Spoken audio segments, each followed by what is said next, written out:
Hey there, trusty Beer Busters listener. You are about to hear an episode we were looking forward to for a very long time, featuring Chuck and Lou from Ür Brewery. In the episode, we touch on the tiresome and grueling process of securing loans to start a brewery. And unfortunately, after we recorded this episode, it turned out they were not approved for the next loan they needed, which means we're not going to see Ür Brewery open as a brew pub like we all wanted. But that's not the end, though. Throughout the interview, you'll hear Chuck and Lou talk about the importance of taking historic craft beer names and recipes and marketing them in the current beer landscape. And they plan on taking that idea and forming partnerships to create, package, and distribute some of the most iconic Philadelphia area brews dating back 250 years. So sit back, relax, and raise a glass to our friends at Ür Brewery as they continue to honor the history of craft beer while looking to the future.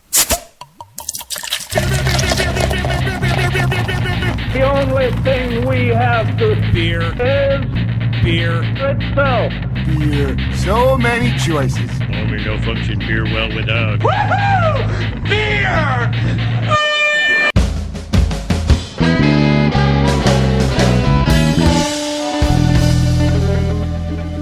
Hello and welcome to another episode of Beer Busters. We're going to bring you the news and reviews, of course, of your favorite brews. I am Dan Baker, and I am joined by my co-host and brewologist, Steph Hefner. and of course the demented and fermented Wayne Baker. We are home. We're in the basement. Yes. We just killed a bunch of lanternflies. We did, because apparently those are a thing. We got a little of that bloodlust energy out. Exactly. What better way Wow. to celebrate that than drinking in a dark basement? That smells How like we pine do. trees. Does it smell like pine trees? There was a whole thing. There was the thing. I missed the thing. Yeah, we don't want to tell the whole internet about Steph's plumbing issues. Oh, boy. Okay. Well, the reason we are in the basement is because we have a couple of guys who are joining us to give us a sneak preview and story behind an up-and-coming brewery that you will come to know and love as Ür Brewing. So, gentlemen, if you wouldn't mind introducing yourself, we have... Chuck Schroeder. And... Lou Farrell. Guys, thank you so much for coming out here. It's great to be here. It is. And let's get this out of the way right at the top. It is UR, and the U has an umlaut. They paid for the umlaut. Use the umlaut. Use the damn umlaut. And it's pronounced your. Ür Brewing. I have to... It's like when somebody texts you shorthand with the UR, but every time I see that now that I know that you guys are opening your brewery, I feel like I'm missing the umlaut. Because a friend of mine still texts in internet speak, which I feel like you have to try harder to text UR instead of the word your, but it reminds me... It's two less clicks.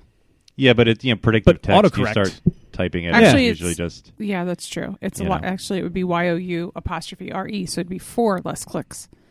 Well, the predictive text is going to get it. The predictive text does not always work. The algorithms should know, damn it. Plus, you can Stay also tuned set up... for our review of the latest release of iOS here on Tech Busters. Yeah, right, exactly. I could do that if you want. I don't think it would be positive, though, and we like to be positive. That here on is Beer very Busters. true. That is very true. We do have a lot to get to in in the episode because there's a long storied history behind what is forming Ür Brewing and what will be, and I can't wait to get to it. But first, of course, we have to let you know out there in the podcast land, if you want to follow us online and see the shenanigans that we have, don't forget you can follow us on Twitter and Instagram at BeerBusters.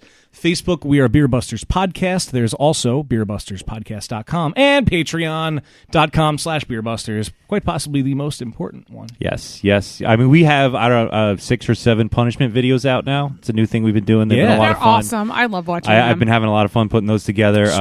Last Call, of course. We've been doing Last Call for a long time now. We have. Yeah. It is, time flies, man. But definitely worth it. Secret invites tonight was kind of short notice, but we do have Brian Mills in the house, one of our patrons, who was able to make it today on short notice to our basement recording. So that's another cool thing you get on Patreon. Also, we recently What did we do? redid our newsletter. Oh, yeah. So we always released a bi-weekly newsletter on the weeks that we didn't release episodes. We've redone it. We've made it, I think, a little more relevant and interesting to beer drinkers in our area and, all over the place. And it's only monthly now, so it's a little less invasive. But if you want to check it out, you can find a sign-up on our website. There's a sign-up on our Facebook. And I'm probably going to create like a Bitly link and put it on our social medias. So we've been doing the newsletter a long time, but we haven't plugged it in a while. Now seems like a good time. So if you want to keep up with Beer Busters and other things beer, sign up for the newsletter. Yeah, One of the coolest things I think you added is we preview who we're recording with coming up. Yes. Which, you kind of get an insight. Yeah, Some instead people, of that's just usually the the first next thing episode, people yeah. ask us, like, ooh, who are you recording with coming up? And because we usually book like 4 to 6 months out. So you get a sneak peek into some of those upcoming episodes. I figured we have that information. Let's share it with our fans. So, the next 3 or 4 episodes upcoming will all be listed in the newsletter, and local beer events that we think are interesting or that we'll be at, stuff like that. And we're also going to do a little blurb, a little highlight of something we talked in our most recent issue about the beer we're actually going to taste at the top of the show today. So that sounds like a segue if I ever heard one. I cut my nails, so it's not as easy. See, I nailed the segue. Hey! There it is. And there's the smell. You literally get it. Pine needles and blueberry muffins. All right. Well, that does mean, so in place of news, we're trying the Sheetz and Evil Genius beer that's called Project Brewberry Muffinz. Sheetz is known for their blueberry muffins, of course. Evil Genius is known for their beer because they're damn good at it. And the two have teamed up, and I'm anxious to try this. It does not look at all in the glass like what I thought it was going to look like. It's a blonde ale. What did you think? I figured it would have You think it's going to be blue or have chunks of blueberries in it? Not chunks. Oh, there's the smell. Jesus. I don't even have one in front of me yet. I figured it was going to be a little bit darker, like reddish, purplish, because of the blueberry involved. I smell it now. I'm anxious to try it. It smells like beer and blueberries. The blueberry aroma is intense. It really is. Oh, man. I'd actually be really interested to try the base beer to this. The blueberry is a bit much for me. It definitely tastes like blueberries. I would personally dial it down a couple of notches. Really? Maybe it's the fact that I just got done chugging coffee not too long ago, but to me the blueberry is very subdued. But I think there's actually Sheetz blueberry muffins in this beer. Because it does also taste biscuity and muffiny. Yeah. Like it's like not fresh blueberry, but blueberry muffin blueberry, which is like a different kind of. They nailed it. Yes. If that's what they were going for, which obviously they were by the name, but yeah. I think it's funny that so this all started pretty much with Wawa and the 2SP coffee beer, and then Sheetz did the coffee beer with Rusty Rail, and then before Wawa even had a chance to respond with another collab, Sheetz was like, now we're doing another one, and it has muffins in it. I find it funny that they picked a brewery that is not in Sheetz territory. Well, but where they brewed it is in Sheetz territory. Yeah. Because they do all of their contract brewing at the Susquehanna brewing location. Yeah, but it's Evil Genius's name. That's okay. I think maybe Sheetz did that on purpose. Probably. Like, hey, Wawa. Like, Wawa, watch out. We're encroaching on your territory. Yeah. Yeah. I think it's really awesome. I mean, also, obviously, anybody who's listened to the show for a long time knows that we're super good friends with the founders of Evil Genius and have been since the very beginning of our podcast. So anytime they get to do something cool like this and get their name, it's just amazing to see them grow and spread. And now they're, remember when we sat right here in the basement 6 years ago, and tried their beers before they were even really a thing, and now they're Evil Eye, Evil IPA and Hunchback Heavy, Siren, then the Siren, and now they're making a beer collab with Sheetz, which is like that's really cool. That's pretty awesome. Yeah, good for them. I hope Sheetz continues to do this. I think this is a smart way to say, hey, people, we sell beer, and Rich went and picked it up at our local Sheetz, and he got there a little bit before 4, and there was actually a line of people at the cooler, and it sounds like most Sheetz locations sold out within 30 minutes. They sold out, and then they re-released it at 2 locations yesterday at time of recording. Just which is probably at gone 2 already. locations. And it wasn't a bad price. It was $8 for a 4-pack. Yeah, $8 for 4-pack. That's amazing. Yeah, I didn't think I would see anything. I will risk $8 on a 4-pack of pretty much anything. You heard it here. Yeah, it's recorded. $20, $25 for a 4-pack, not so much. Yeah. But $8 definitely. And this worked out well. I like this. I think it's really good. Kudos to Sheetz and Evil Genius. It's delicious. I love it. And the artwork on the can is super cool. And thanks to Rich for getting it for us. Yes. He's not in the basement currently, but the man deserves 1,000 thanks, and that's not even enough. But here we are. We're at the table. We're in the basement. We have you guys from Ür Brewery. And it's I know in my head how it's spelled, but it still sounds like I'm just generically saying from your brewery. Well, let's start off there then. Exactly. Maybe it'll be a little easier if you tell us where the name came from and what it means. Well, the name came from a lot of places, really. Place number one would be Mesopotamia. There was a city.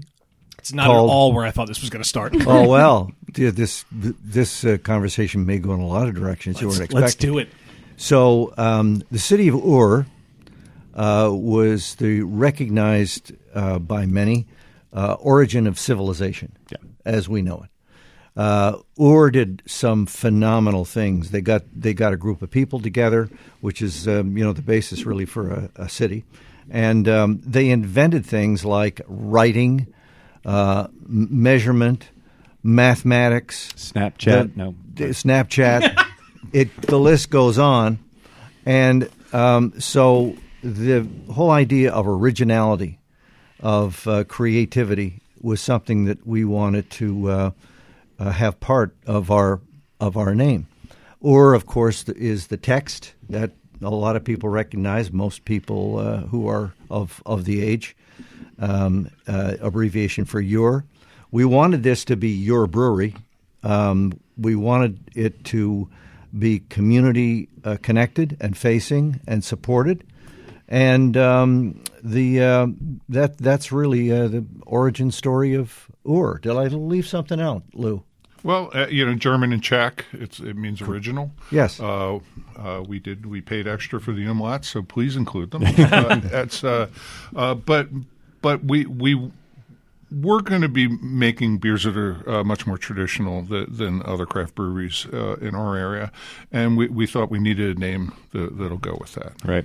I was familiar with the ancient city thing and like using the prefix "ur." I don't know if that's how you would pronounce it in that circumstance, but like as like this is the "ur" of this thing, like the original, the first or whatever. Urtyp is the German, means original style. Okay, Yeah. okay, there you go. But I wasn't familiar. I only knew it in connection with like the ancient first city thing. I didn't realize it was a German term that of its own right with an Now is it umlaut or umlauts? Because you've said umlauts. Umlaut. So it's umlaut. Yeah. I thought you said umlauts. Okay. We're still working on so much. Yeah. Okay. I just wasn't. I thought maybe I was wrong because I always thought it was just. Well, yeah, I always thought it too. umlaut. Like a single But umlaut it is was the two dots two over the dots. Yeah, but it's two dots. It's kind of like making up. It's like but a it's one thing, like a pair of pants. Yeah. Yeah, you think you think English grammar police are evil? German grammar police. Oh, Oh, I could only Well, imagine. they just keep adding more letters onto the same word. Yeah. They do. Yeah. They do. I was told when last time we were in Germany, because I did study German for several months before we went over, because I wanted to be able to speak some German, and I was told by a German that you can conversationally learn English in a year, but it will take you a lifetime, and you still won't learn German. That's what they So told what does me. that say about German native speakers? Are they never fully immersed in their own language Probably then? not. Look how many people are not fully immersed in the English language. Well, that's true. There's a lot of dumb people out there. There are shortcuts in German, no. And if you learn probably 6 to 12 choice swear words, and you wear a long leather coat, Scheiße. you can Scheiße, verdammt Scheiße is that's an especially good one. And if you can yell and stomp around a little bit, people will get out of your way. And that's a thing. That's a thing in Germany. You want And every sentence with Prost. Yeah, Prost. right. Well, you have to, of course. Yeah, fair. in Gemütlichkeit. So What's that one? that's Just fellowship. means like, good. Fellowship. Okay. All right. It really doesn't have an actual meaning. No. It's It just means your like- beer is empty. Give me another. Yeah. Right. Yeah. Or I'm really a happiness and Yeah. just Yeah. Yeah. And if you want to learn German, make sure you go to rosettapodcast.com/beerbusters. Oh, that's right. You can do that. That's true. Yeah, do that. that's a thing we do now. RosettaPodcast.com/beerbusters. Yep. Sweet. Rosetta is how I learned German, people. It's really good. Wow, our commercials are never this good. Gotta try it.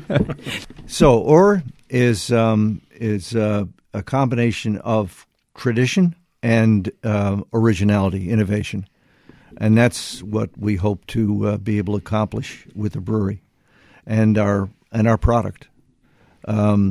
One of the things that, if I can pump some sunshine in Lou's direction here, is his ability to, if we come up with ideas, some of which are totally original, Lou can execute.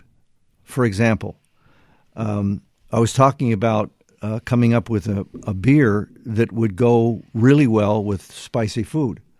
I love spicy food, all kinds of stuff. Not the spicier, the better. I've had a Vindaloo chicken that blew me out the wall of the restaurant, but within reason, within reason. So we came up with a brand called Firefighter, which we've registered. So that Firefighter is going to be, it's not just going to be a beer with a Firefighter cool fire label on it. It's going to be a beer that's formulated to help quench the sting of hot food. That's not all that easy. I've worked with brewers before in my lifetime. I originated a brand. I've been a street salesman. I've been a CEO. I've been a lot of things in the beer business. But I've worked with a brewer who actually could not brew beer. He had one style. One style. Was it hazy? Well before the hazy era. Yes, actually, that's why he went out of business. He was way ahead of his time. Yeah. Yeah, back then that was a bad thing. Well, yeast infection is still not a positive thing for a brew, but Or a person. Yeah, or a person. That's true. If you want to really Good get personal about it. Wow. Anyhow, yeah. Wow. Lou, and let me jump in here. See, Chuck's going to talk nice about me all day, but a lot of it comes from, I have a pretty good background as a chef. I did a full 6-year French apprenticeship. I'm a good cook, and but when I first started having to do formulation, it was kind of difficult because, a beer formula is like a 5-page calculation. You just have to do all these extraction formulas. Every time you hear somebody say, I'll never use this algebra, well, you will if you're a brewer. So, but I used to do formulations on the train coming back from Philly, and I would really struggle with it until one day there was this, road to Emmaus kind of thing, where I realized, oh, this number tastes like this. Well, that's easy now, because I can formulate for this and that, and then being able to mix specialty malts and things like that, along with a different kind of variety of hops, I can work it out on paper and know how it's going to taste. That's awesome. That's really cool. And that kind of blew my mind when you said this number tastes like that. So I never thought of numbers tasting like something, but if you know the formula and how much of something you need, you then know what it tastes like. Yeah, or if you have synesthesia. Yeah, but it's kind of like writing music though, without like just being able to put notes down on it and kind of know this is what this is going to sound like. This is the mood this is going to evoke. So yeah, and I talked to my kid who's a jazz musician, and he's like, "Oh yeah, all that Coltrane and Miles stuff that makes sense." It's like, really, really, that makes sense. Yeah. But yeah, it's a similar kind of thing. Yeah, it really is. So I have to ask, the firefighter beer that goes with spicy food, does it kill the spiciness or help take some of the heat off from the food? Lou? Sometimes beer makes it worse. Yeah. Well, that's the thing. Yes, so right. The follow-up question to that is, does it have lactose in it? See? Oh, please say no. See, you are really a smart guy.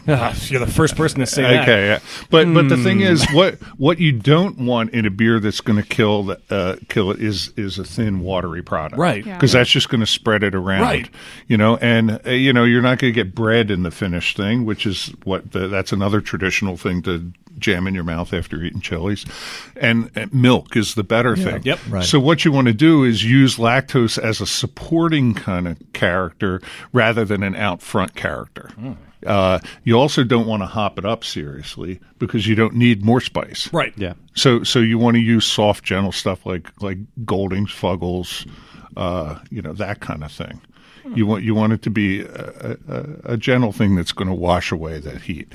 But the good thing is, I also have a guy. One thing that your brewery wants to do is hire folks who really need jobs, and I'm on the board of a church in Philadelphia that serves people who don't have houses, and we've got a guy. My guy Jerry, he's like a qualified Chinese chef, and we're going to get Jerry to come up with the hottest noodle dish you could ever imagine. That's awesome. And let him play with that, Yeah. and offer a discount. You buy the noodle dish, you get $1 off the firefighter beer. Yeah, you should charge more. Actually, it should be the other way around. Good point. Because they're going to be desperate for it. Yeah. Oh, you could do like heat competitions along the way, and like you have to earn a lifeline that is the beer. A lifeline. Yeah. I'll write that down. Yeah, write these things down. These are good ideas. No, but that's the thing. I mean, Stop giving these ideas away. What we're trying to do is something that's pretty holistic. We want to be involved with our community. We want to help folks who are who need work. We've all been there. So I think it's perfect to get Jerry in there. We'll have Rich cleaning the place. Rich is going to be great. Nice. Not our Rich. Not that rich. Not that guy? No. This place looks okay. Yeah. So there you have an explanation, and that'll be the total of it. There's a lot more of it in the origin story and the execution story as to what having an idea and a concept, which is a term used in advertising, I guess, a lot, which is a basic idea. But having an idea and executing the idea, in fact, and with a kind of a faithful reproduction. I won't say that anybody can come up with a crazy name for a beer, because there's computers that can do that for you now. True. Oh, really? Yeah. Well, there are some really good crazy names out there for beer, but what they have to do with the contents of the glass or the contents of the can, that's another thing. 99% of them have nothing to do with what's in the can, and what's in the can may be great. It's just that the name and the contents of the can don't sync, and that's what we're up to. We understand how to make those things sync. So the thing that most interested me when I first started learning about your brewery, which Your brewery. Yeah. Your brewery. it can work in two ways here. I was really interesting about how you guys are passionate about recreating sort of long lost beers from this area. And I guess I read that you have already trademarked a dozen Philadelphia brands that were produced between 1790 and 1965. So I'm curious about what are some of those beers, but I'm also curious about how this whole idea came about. Well, when you start with Ür, a 4,000-year-old, 5,000-year-old city, and you talk about history, and I mean, look at us. We're probably me more than Lou, but there's history here, and so with that in mind, the idea of respecting and recreating history is a big part of what we do. And one of the things that we thought would be really exciting to do, because we have access to all these formulae, and now we're back again to the whole idea of concept and execution. You can name beers, you can borrow names of beers, you can trademark names of beers, but in this case, if you can't reproduce the beer accurately, you ain't got an idea. Mm-hmm. You don't have a product. It's been done a lot. A lot of people have, quote-unquote, recreated beers from history. Fritz Maytag tried to recreate Heck, the original Egyptian beer, with the help of Penn. How well they did, we don't know, because the people that I knew said, I couldn't drink this stuff. But I think it's a very scholarly approach, and knowing Fritz Maytag, very thorough. So there's the idea. He wanted to bring a beer back from history that was long gone, and there you are. So we really focused in on beers that had a couple of different things going on with them. First, they were well known. I mean, people know about John Wagner's lager beer. It's the first lager made in America, down on 3rd and American Street in Philadelphia, and there's a good story there. We also wanted to find beers that there was documentation on, so that we could make them authentically. We didn't want to be just brewing up some kind of left-handed brew and slapping a name on Madison's Ale, mm-hmm. or what was the one last summer? AB did the George Washington's Red Lager. We wanted there to be some history, some we wanted to be able to say it tasted like this, mm-hmm. and do our best with it. So there's a number of different things that we had to do. So something like Robert Hare's Colonial Porter. Okay, so Hare started making this beer in 1774. There's a great note in Washington's papers asking for a gross of bottles to be sent to Mount Vernon. So So we know a little bit about what was going on, but the problem is that we don't have the same malts, we don't have the same hops as those guys had. So you kind of have to look at a bunch of different porters that were being brewed at the same time and back into it. And then we solved the hop problem because I have a variety of hops I've been growing for 30 years that we collected in Brewery Town. There were a variety of hops. We called them Cliffs because they were at the Cliffs Estate in Fairmount Park. And years ago, I sent them out to Yakima. I had somebody look at them, and he said, well, they're not wild. They were cultivated at some point, and they were growing in the right spot where they would have been cultivated for brewing in a household back in the 1760s. Cool. So the Cliffs hops, we're going to put that in the Robert Harris Porter. Right. So that was one that we kind of had to shuck and jive to kind of figure out what combination of malts would have gotten us that old school way of doing things. Something like Tigerhead Cream Ale is easy. I mean, because I made a cream ale at Dock Street that won a silver medal out in Denver, and Bill Muller worked on it. But Bill Muller's like New Weilers and Wertliebs in the 50s and 60s. I mean, my God, the guy's a giant in the industry. I also went to the German Society in Philadelphia, and their librarians pulled all this stuff out of their files, and we were able to look at what a 1905 cream ale would look like. That's so cool. Yeah. And it's pretty wild because back then. Well, first, you can't make cream ale without dextrose. You have to put corn sugar in it, right? And we won this medal, and they didn't really publicize it because they were horrified that we put sugar in it. Because that's how far back we go into business. Because back then, if it wasn't all malt, it wasn't craft beer. Mm-hmm.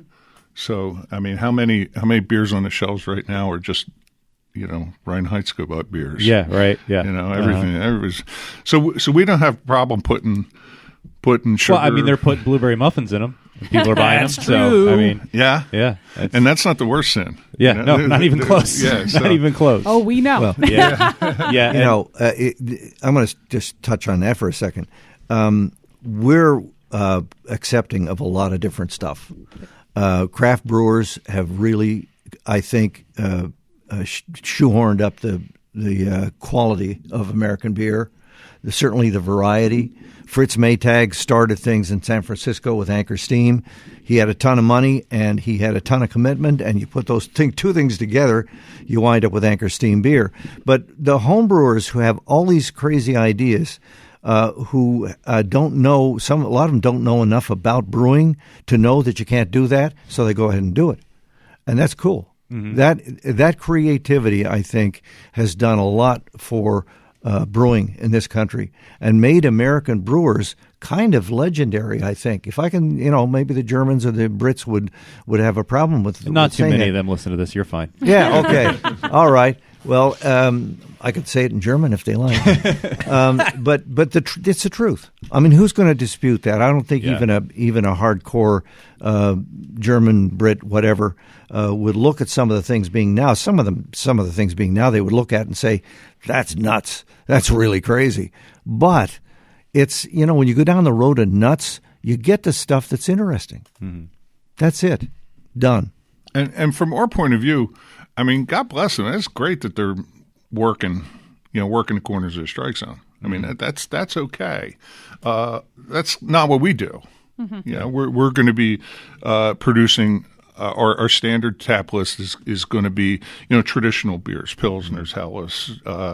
You like that? Yeah, my heart is so warm and happy. A really nice English bitter. Oh, that kind of a bunch of low gravity stuff. Yeah. We'll be doing. I got a mild that can get to the taps in 9 days and tastes great. And then our specialties will be. Wagner's Lager, Valley Forge beer. Charles Moss Weiss beer. We talked about this, right? Mm-hmm. We're going to be making a Philadelphia style wheat beer, which doesn't have any wheat in it, which is, but it reflects America. Nice. It's nice. German brewers working with stuff they can get in America. At the time, most likely the wheat that they could get had really poor protein structure, so they couldn't really brew with it particularly well. So they just put corn in the stuff, and Americans didn't want a 2% beer, so they made it a 10.5 start and made it up to 4%. That brings up an interesting point. We were talking about people putting weird stuff in beers or pushing the boundaries, and also talking about like traditional styles in their historical context. Is like brewers doing stuff today that's like crazy and out there and like throwing everything at the wall and seeing what sticks, and sometimes things do stick and they are really good. Is that any different really than the historical ways a lot of styles have come about, where it was just people using what they had available, or using methods or ingredients that they were just limited by their circumstance, and that some really amazing styles of beers came out of that as well? So we like to sit here and be like, oh, traditional styles. Everybody's doing all this crazy stuff, but a lot of styles came about by accident in history as well, like Stein beer. Yeah, and even just like lagering in general, or sour beers and wild fermentation, open fermentation, that sort of thing. And like you talked about, not having German brewers in America not having access to the wheat that they would have preferred to use to make the wheat beer, which kind of births its own style. Right. So I don't know. I just never really thought about the comparison between like experimentation for like marketing sake and like the historical sort of the need. Not really experimenting, but being forced to do something different and then finding out, oh, that's actually really well. And you can look to Scandinavia. I mean, they're making these wacky farmhouse beers up there, filtering them through juniper. Yeah, and they're sour because they're sour. Right. And they have yeast that they've been using for hundreds of years. Yeah, I mean, I think there's a lot of you do what you can with what you've got. For us, though, we've had a specially designed brew house because we know we want to do a variety of things. So we can't really make the beer we want with like a single step infusion thing. So we need to have heat on our mash. We need to be able to do that. We need to have good quality rakes so that we get an efficient runoff. Craft Kettle is building their stuff for us, and they're just fantastic. They've taken every weird idea I have, and they're running with it. Nice. I was curious about that because you've talked a lot about finding these formulas and the struggling with the ingredients, but the actual brew house and the equipment you're using is equally important because it is. I mean, as you know, you can brew the same recipe in one brew house and you go to another brew house and the product could be different because of the equipment. So. What will the brew house look like once you guys are open? It'll look pretty much the same. It'll look like stainless steel. Yeah, Saddam Hussein's chemical weapons factory. It'll look like that, but it'll have bells and whistles, a lot more temperature control, steam jackets. In a couple of different places so we can get a particular roll out of the boil, that sort of thing. We'll have a 2-stage heat exchanger, both running glycol and water. The water will be recirculated back into a hot liquor tank so that we can use that the next day. We won't be wasting energy on that. It'll on the outside it'll look different.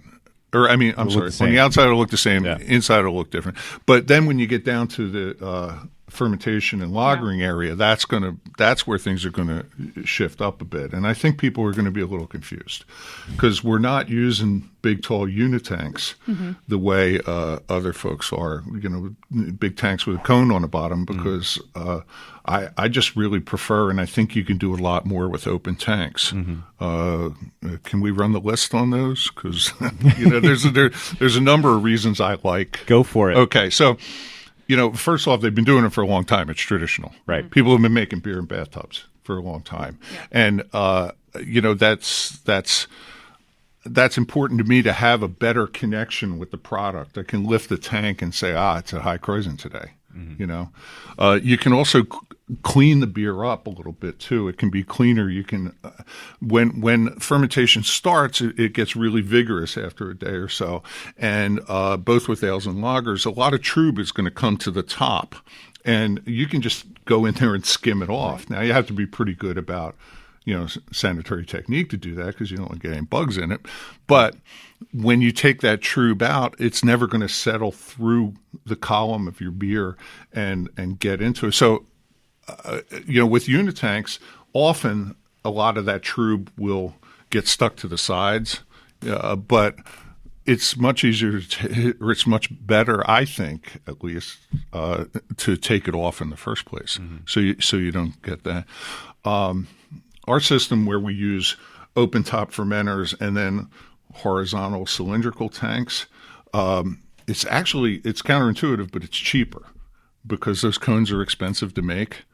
So we're talking about just rolls of sheet steel. Yeah, and simpler shape.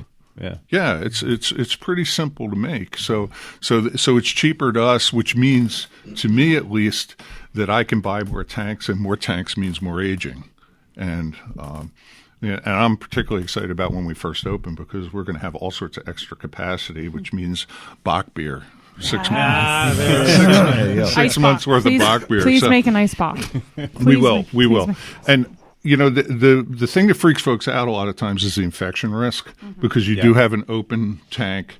Well, I don't pay the brewers to work like slobs. We're going to set out a way to do this and not infect the beer. And we put in a whole quality control program where we're looking at each batch of yeast that's repitched. We're washing it after a couple of different. I don't know. You ever talk about yeast washing? Okay, so we're going to be washing the yeast. That's an important step. We'll be growing it up from slants. We'll have pure cultures and that kind of thing. The thing that's I guess the thing that's most important about using the open tanks is you have happy yeast. You're never the way in a unitank. The way you harvest yeast is by getting it cold, shocking it, drops to the bottom, collects in the cone, and you pull it out. Right. Okay. With me, I just kind of skim it, throw it in the next tank. It never gets cold. And now it's going to be some juggling because we're going to have a lager yeast, an ale strain, and a wheat beer, like a Bavarian wheat beer strain. So there's going to be some juggling there, but we just train the brewers to work clean. That's all. It ain't that complex. German sanitation. They're fanatics about it, and makes sense. We are firm believers in brewery sanitation. But the bottom line, and I really appreciate Lou going through this because it's a refresher course for me. All of the advantages that come with this kind of approach. It's the thing that really struck me as being pretty cool was when a really highly qualified brewery engineer, a designer, looked at his rough drawings and said, "Oh, I've never done that before." Loved that. Just loved that. So you're very passionate about how your beer is going to be produced, especially with open fermentation. Are you equally as passionate about how your beer will be packaged and served? Yeah. You don't have any pint glasses on the table here. They really don't do anything and for the beer. He was considering getting up and leaving. No, he was going to pick it up and smash it. Well, no, because I'm a guest. But you don't get invited back if you do stuff like that. But those pint glasses maybe. really don't do anything for the beer. I mean, they really do.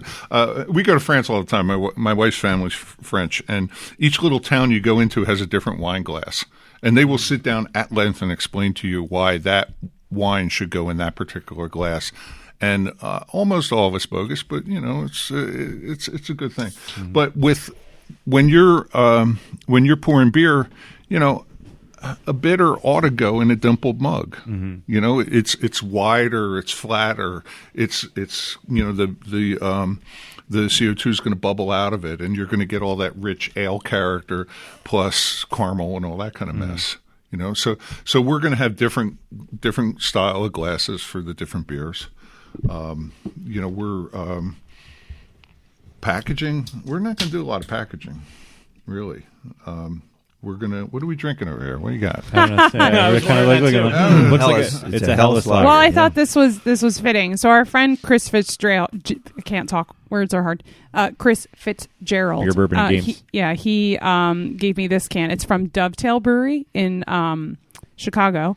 It's a Helles lager, which is one of my absolute favorite styles. But I thought I like the tagline here. We brew like monks minus the vows. So I thought that was cute. But I thought, based on our conversation and mutual love for lagers, that this would be a good. No, that's a good call. Sorry to interrupt you with the opening of a can. No, I'm easily distracted. But yeah, it's kind of important to serve stuff in the right glass. You want to do wheat beers in the tall glass and let it have a good you need that 2-inch, 3-inch head. Yeah, that's important. There's going to be concerns about that. How we do that and training staff and all that kind of stuff. But and we've talked. It's been a long time since we've talked about glassware, I think, on the show. And when you talk to anyone who's into beer to any sort of serious extent, like obviously appreciates the importance of at least understanding why certain glassware is meant for a certain kind of beer, even if you don't always drink it that way.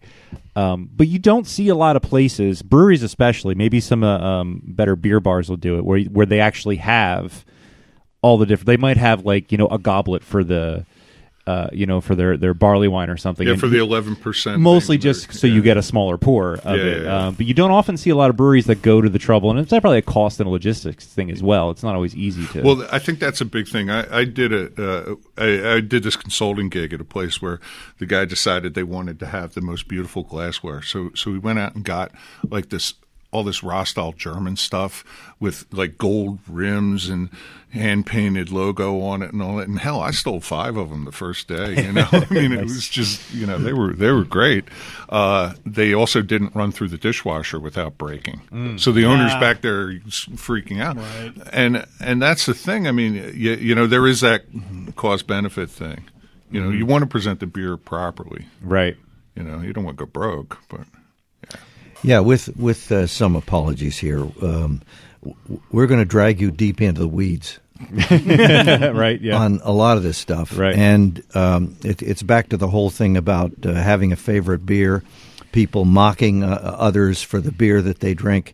That's not right. Mm-hmm. Somebody who drinks a beer and likes the flavor and goes back for more is supporting a brewer, which is a very important thing to do, and it's beer. For God's sake, it's beer. I say for God's sake because, next to spring water, beer is God's favorite beverage. What we did well Gene know say that. to me?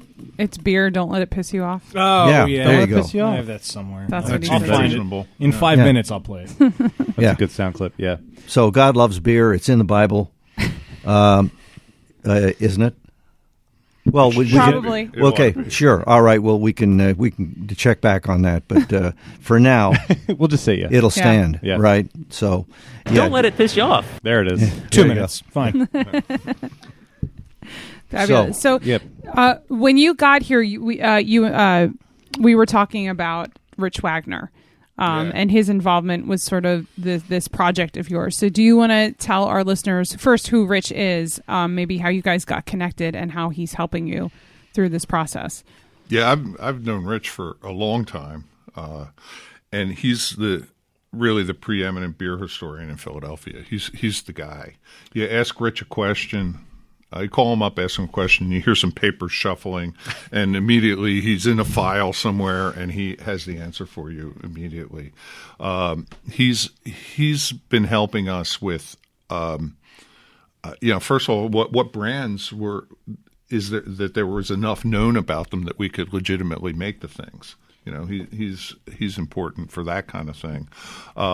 He's going to help us with pictures. We're going to have a big video screen in the bar where we're going to run slideshows of all old brewery pictures. Also, the Lansdale Historic Society is going to give us some pictures of historic Lansdale too, which will be pretty cool, I think. But Rich, he runs tours of the of Philadelphia breweries, and there's a lot of them that are still standing. Mm-hmm. A lot of them have been refurbished, reconditioned. He just knows everything, It's and he built his own colonial brew house. Yeah, I mean, God, that is just beyond. Well, depending on what your tastes and where the direction they tend to take you is phenomenal. I am deep respect, and he not just didn't just build it; he knows how to make it work. he brews beer out of it.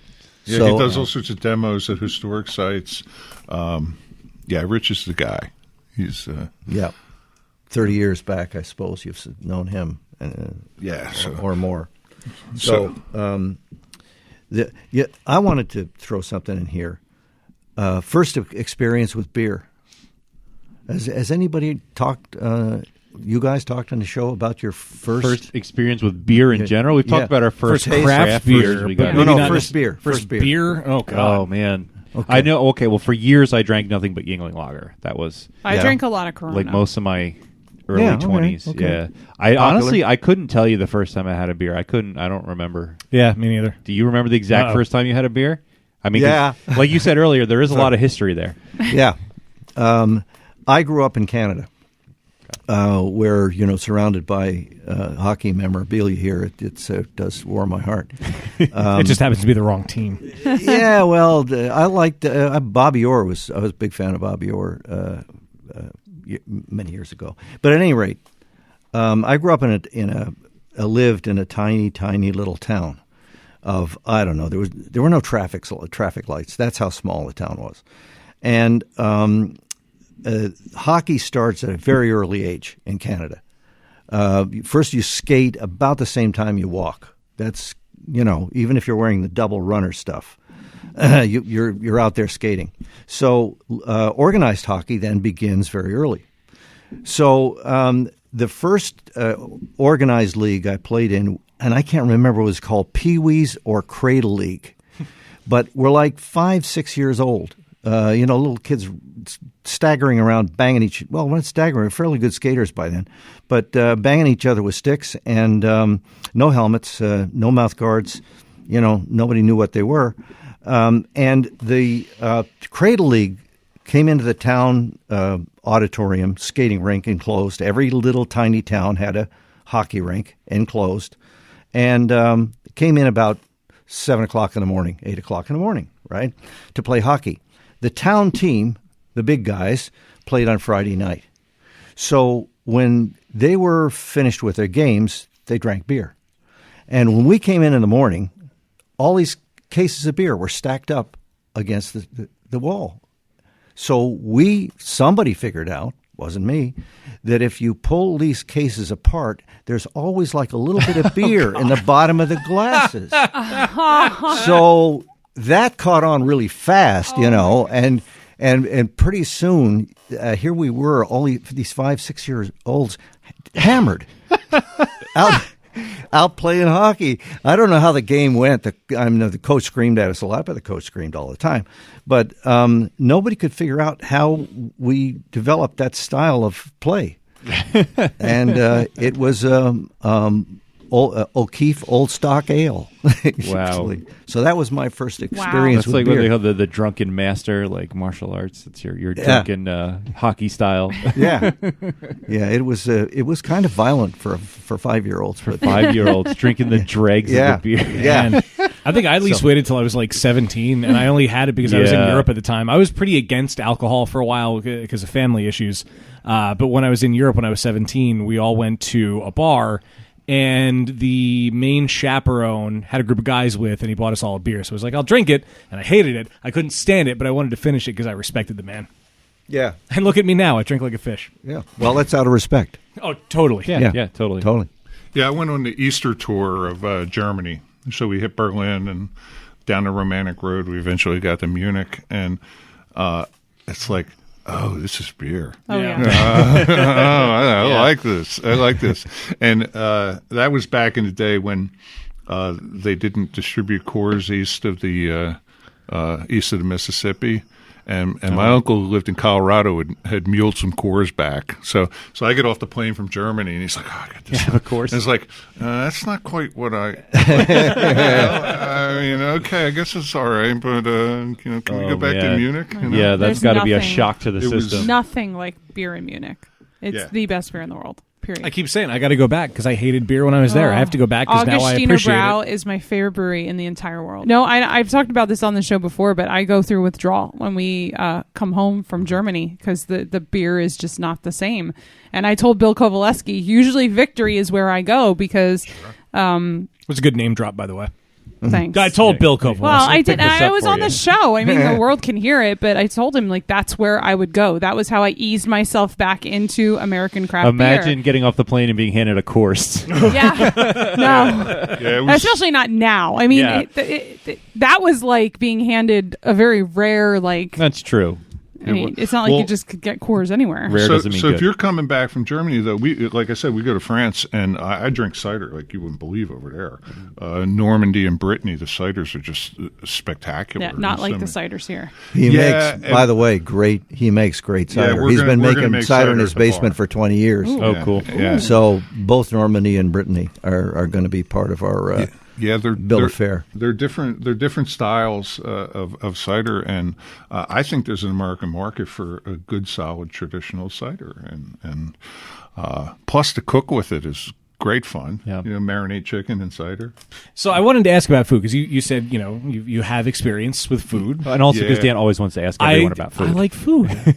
How do you not like food? So do you plan on having a full kitchen when you guys open up, or offering any kind of food? Well, yeah. I would hope so. Yeah. No, absolutely. Well, I don't think Dan knows. We were talking about this before you got here.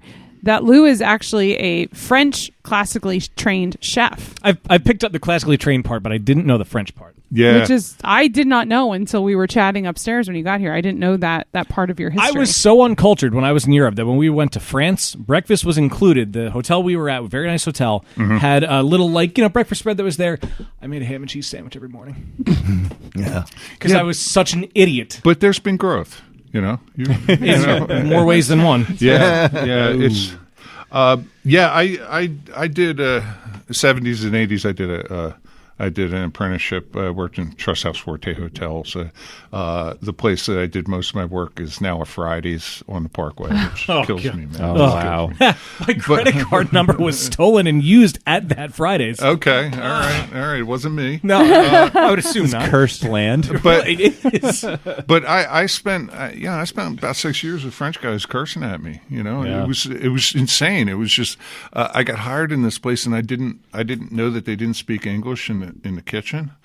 So I'm like calling my wife for translations, and it was a spectacular way to learn completely against every kind of labor regulation. The deal was the chef. I was the only guy in the kitchen who didn't have a culinary degree, and he said, "Well, here's the deal. I pay you minimum wage for 40 hours, but you work as much as I say." But the thing is, I still use 4 knives to make breakfast. My kids get really they kind of get confused about that. But it's one of those things where the stuff becomes ingrained. There's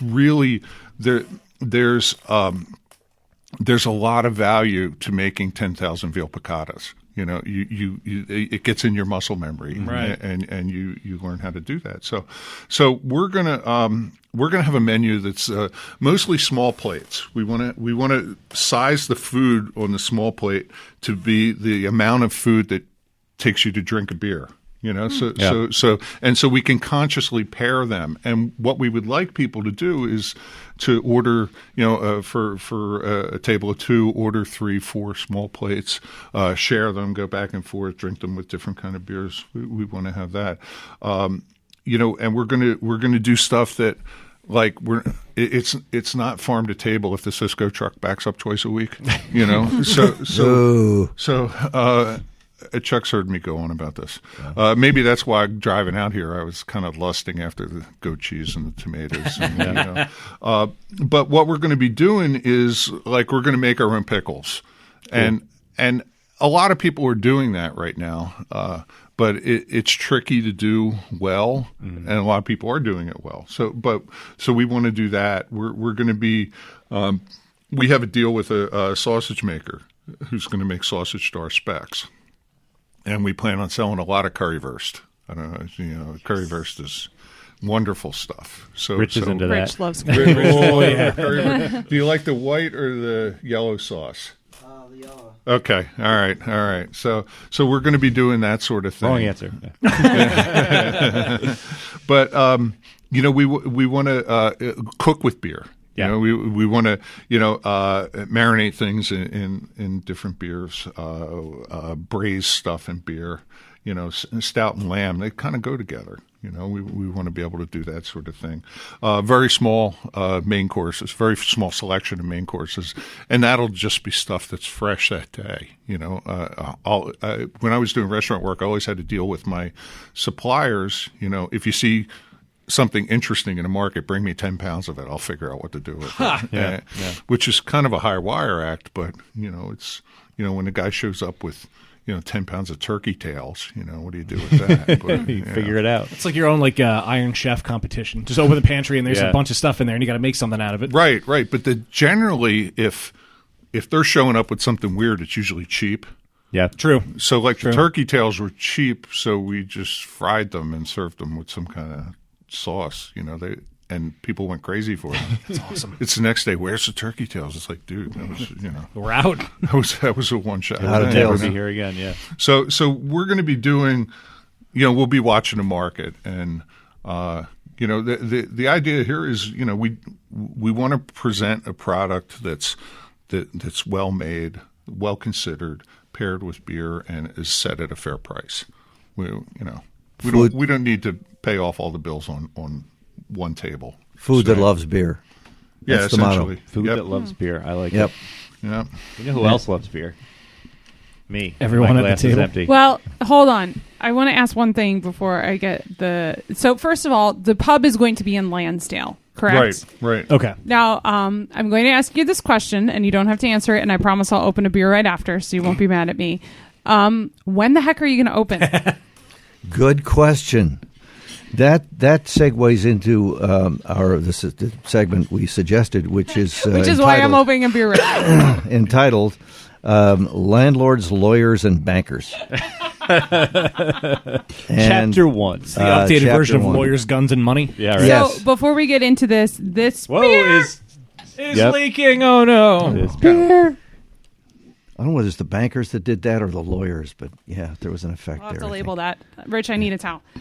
This is called Wonderland Thai Saison. It is from our favorite gold medal winning brewer, Josh, at Two Rivers Brewing in Easton. 6%, Josh. It is a barrel-aged Saison with ginger, lemongrass, grains of paradise, and kefir lime leaves. Cheers. So What was it called? Thai something? Wonderland Thai Ooh, it smells Saison. nice. Remember to save some for Brian this time. I think we handed him an empty can a couple minutes ago, and I felt bad about that. Oh, he got like a tiny sip. little bit. There's a lot going on with this. Yeah. There is. There is. It smells amazing. Yeah. Yep. And it's 6.2%, of Yes. course. And it's an unlabeled bottle. So why would you open one of the most interesting beers you have right before we're about to tell a completely different story? To try to Calm everybody calm down. everyone down. Good Before strategy. we fire everyone That's up. fair. Oh, this is really good. Oh my God, I love this. Anyway. It's clean and dry for 6%. Yeah, it really Yes. is. Crisp. Oh wow! I love the ginger. Yeah. All right, All Chuck, right. this is all you. Lawyers, guns, and money. Not quite what he said, but okay. Lawyers, landlords, and bankers. That's it. Well, there are a lot of people out there who are thinking about opening a brewery even now in times of serious competition. And there's a lot of serious competition out there with breweries and brew pubs opening every day. The first thing that you have to do is get a good lawyer. Because a good lawyer is going to help you find the next thing you're going to need, and that's the space that you want. One might come before the other, but you have to have a good lease. A landlord, the right kind of landlord, and there's lots of them out there, understands the fact that you're partners. Your brewery is partners with him and his space. He's there to help you make money. You are there to help put his property on the map. And so you work as partners to accomplish what you need to. The lease codifies that. And we have seen bad leases. We've seen extremely bad leases that when they found the hands of a good lawyer, there was the vein stood out on the forehead, and there was a string of bad language that followed. Leases can be written strictly for a landlord, and they're onerous. The next thing that, just to run through this real quick, is the money. Self-financing is wonderful. I highly recommend self-financing. You don't have to deal with a lot of stuff, obviously, that you have to deal with when you're borrowing. But when you go to a bank and you say the word startup, that word hits a banker's ear a lot like carjacker. It scares bankers, and it scares them so much that in our case, we've been in the beer business and the food business and the beverage business a long, long time. I was thinking about this in parallel to an experience I had last week. I go into a Walgreens to buy beer. Walgreens sells beer now. And I bought my 12-pack of beer, and I go to the counter, and the young lady behind the counter says, "Can I see some ID?" Well, you look at me. Everybody's laughing here for a reason. I'm in my 70s, and I look like I'm near 100, probably. So I look at her, and I can't. It's like I can't process the information. You want my? Why do you want my phone number? I mean, that's impossible. I mean, a lot of things ran through my mind, but basically, that was a rule. So I showed her my ID to get my beer. When you go to a banker, when we have gone to bankers, with the experience that we have, a business plan that comes from 25, 30 years of being in the business, and they all love the business plan, they still look at that startup as being in the same ballpark, in the same genre as every other startup they look at. And we get carded. Basically, right. We get carded. And that can be deeply frustrating. Be prepared. If you are not an experienced commercial brewer, see if you can get an experienced commercial brewer to team with you to put your business plan together and to speak for you when the bankers want to know what you're doing. The SBA is a complicated process, and that's something that you have to work out with the bankers firsthand. When you walk in the door, you have a loan officer who will love you if your deal is right. He'll reject you out of hand because he has to put a lot of work, a lot of due diligence into your brewery. And if your credentials don't match up, if the numbers don't jibe, then he's going to reject you out of hand. If he likes you, he's going to put everything he can into making your deal happen. Then it goes to underwriting or a credit officer, and that's where it hits the hard ground. Because there are a lot of people in those offices who feel it's their business to kill deals, all deals, good and bad, because they're protecting the bank, and protecting the bank from a good deal to them is almost as good in their vision as protecting it from a bad deal. So these are things strategically you approach understanding all of the dynamics. It can be very frustrating, but take heart. If you're half German and half Irish, like we are, you're too dumb to quit, or too stubborn. I don't know what it is. Isn't it too legit to quit? Too legit to quit. Too legit to quit. It's a process, hey. And if you go into this, and I'll just say, if you go into this expecting, unless you have a lot of money, then it's made easy.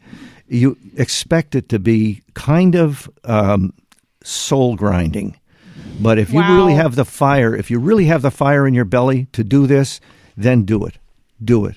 Don't let all these people who are going to stand in your way knock you down. That's probably the most eloquently I've ever heard it said. Yeah. Thank you. Yeah. And I love it. That's my piece. That's when we want to sound smart. I let Chuck talk. But not too much. Obviously, it's been a roller coaster for you guys, especially on the finance side of things. Where are you at now? We're on our third banker. Right. We started with a big banker in 19 states. They dragged us around for almost a year, and literally dragged us around. And I won't get into all the details but they did inappropriate stuff. basically inappropriate Well, if stuff. they in handling our deal. literally drug you around, that's pretty inappropriate in almost any circumstance. Yes, well, there's the metaphorical dragging around, and there's And a part there's where you get road rash. They grabbed you by the heels and pulled you across the floor. They just did things that they should not have done, that were not appropriate. Then we got a small regional bank, local bank, The entrepreneurial bank. and we ran into a credit officer who was I got this one. His brother lived in Lansdale 25 years ago. yeah. Now, So 25 years ago, I wouldn't have put a dime into Lansdale. Hell, 5 years ago, I wouldn't have. But Lansdale's the place right now. Yeah. You know, so we just don't believe they did their homework.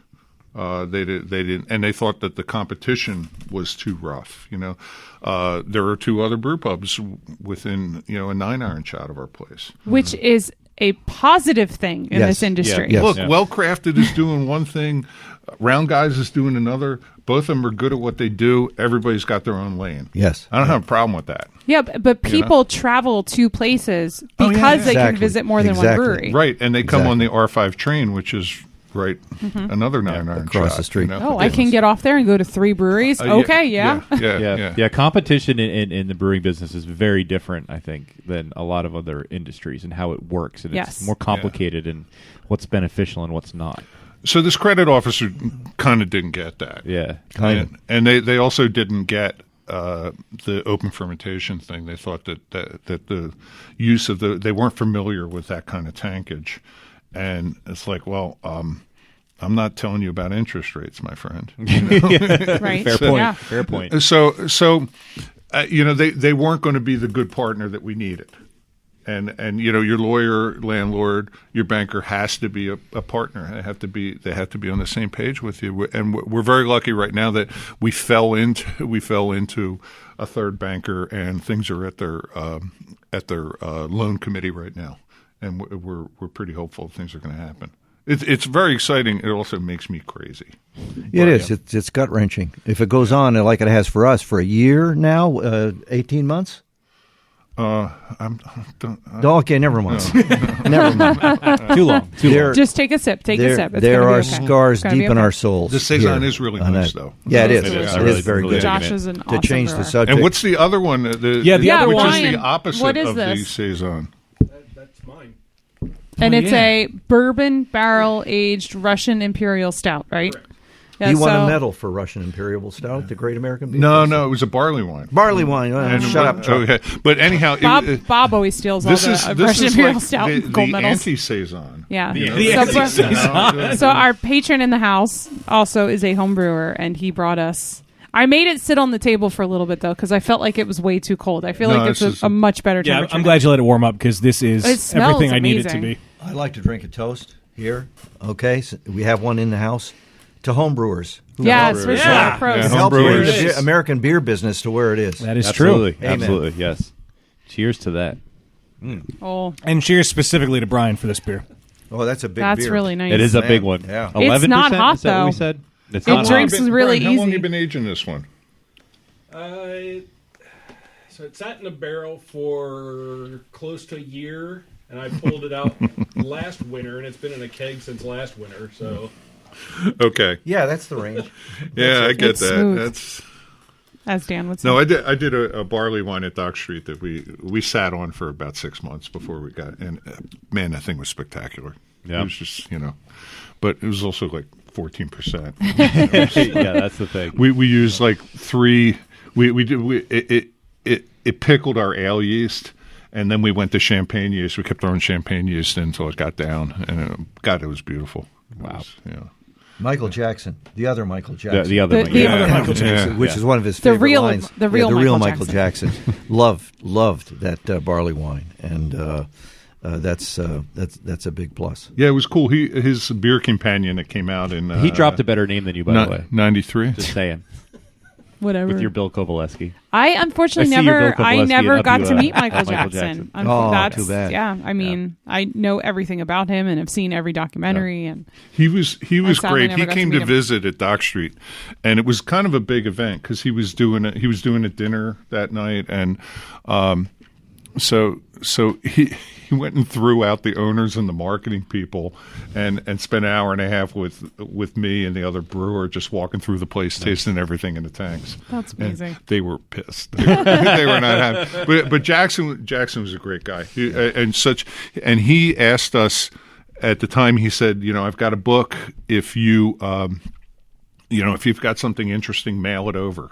So I mailed him German pills, Czech pills, a cream ale, the cream ale we talked about earlier, and a bottle of this barley wine. And he put all of them in the book, in addition to Chuck's beer, to Saratoga Lager, which made it in there. So he's somebody that he's important and for a lot of reasons, but the main one I think is that he codified beer styles. Yes. He's the guy that. Along with Fred Eckert. People forget about Fred Eckert. In '89, he published a book called Essentials of Beer Style. Yep. And he gave Excellent numbers book. about beer. So if you have numbers, you can make stuff. Right. And I think that's Jackson's biggest contribution is codifying it. So as soon as you understand what the styles are, you can vamp. You can go off that. If you don't have any idea, it's somewhat more difficult. I'm sure if he was still around, he would be so excited about what the two of you are doing. I think he would just... I think he would too. And thank you. That's I really a compliment. do. That's a compliment. He was a real, true beer lover and appreciator and spokesperson for beer in general. I have a picture. It's a treasure. It's Michael and I standing at a bar. I think it was at Chelsea Piers, the Chelsea Brewing Company, and with our backs to the camera. And you can recognize Michael instantly. You kind of have to know me to recognize me, but that's fine because I'm not Michael Jackson, right? Yeah. And I'm so proud of that picture because the people who know me, that's you, and you're standing beside Michael Jackson. Yeah.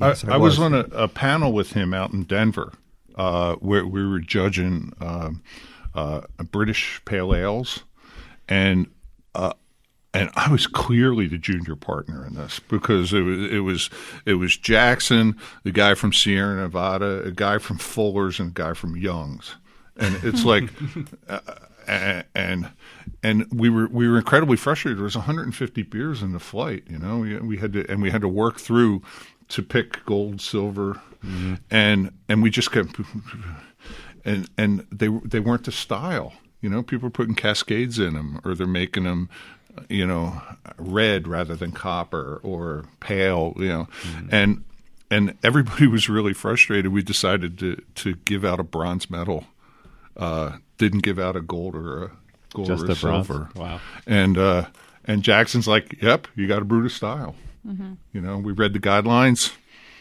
100, and I think it was Matt's Pale Ale got the bronze that year.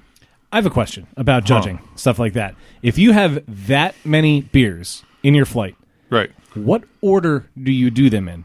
And I promise there's a rhyme to my reason. Okay, so it's not as hard as you might think. For what the order you do them in is the order that they give them to you. Yeah, So because it's they're all the same style. Okay. 'Cause Well, you're- I didn't know if it would be like alphabetical order based off of like the brewery or No, the it's all person's blind. name. It's all Okay. blind. tasting. Okay.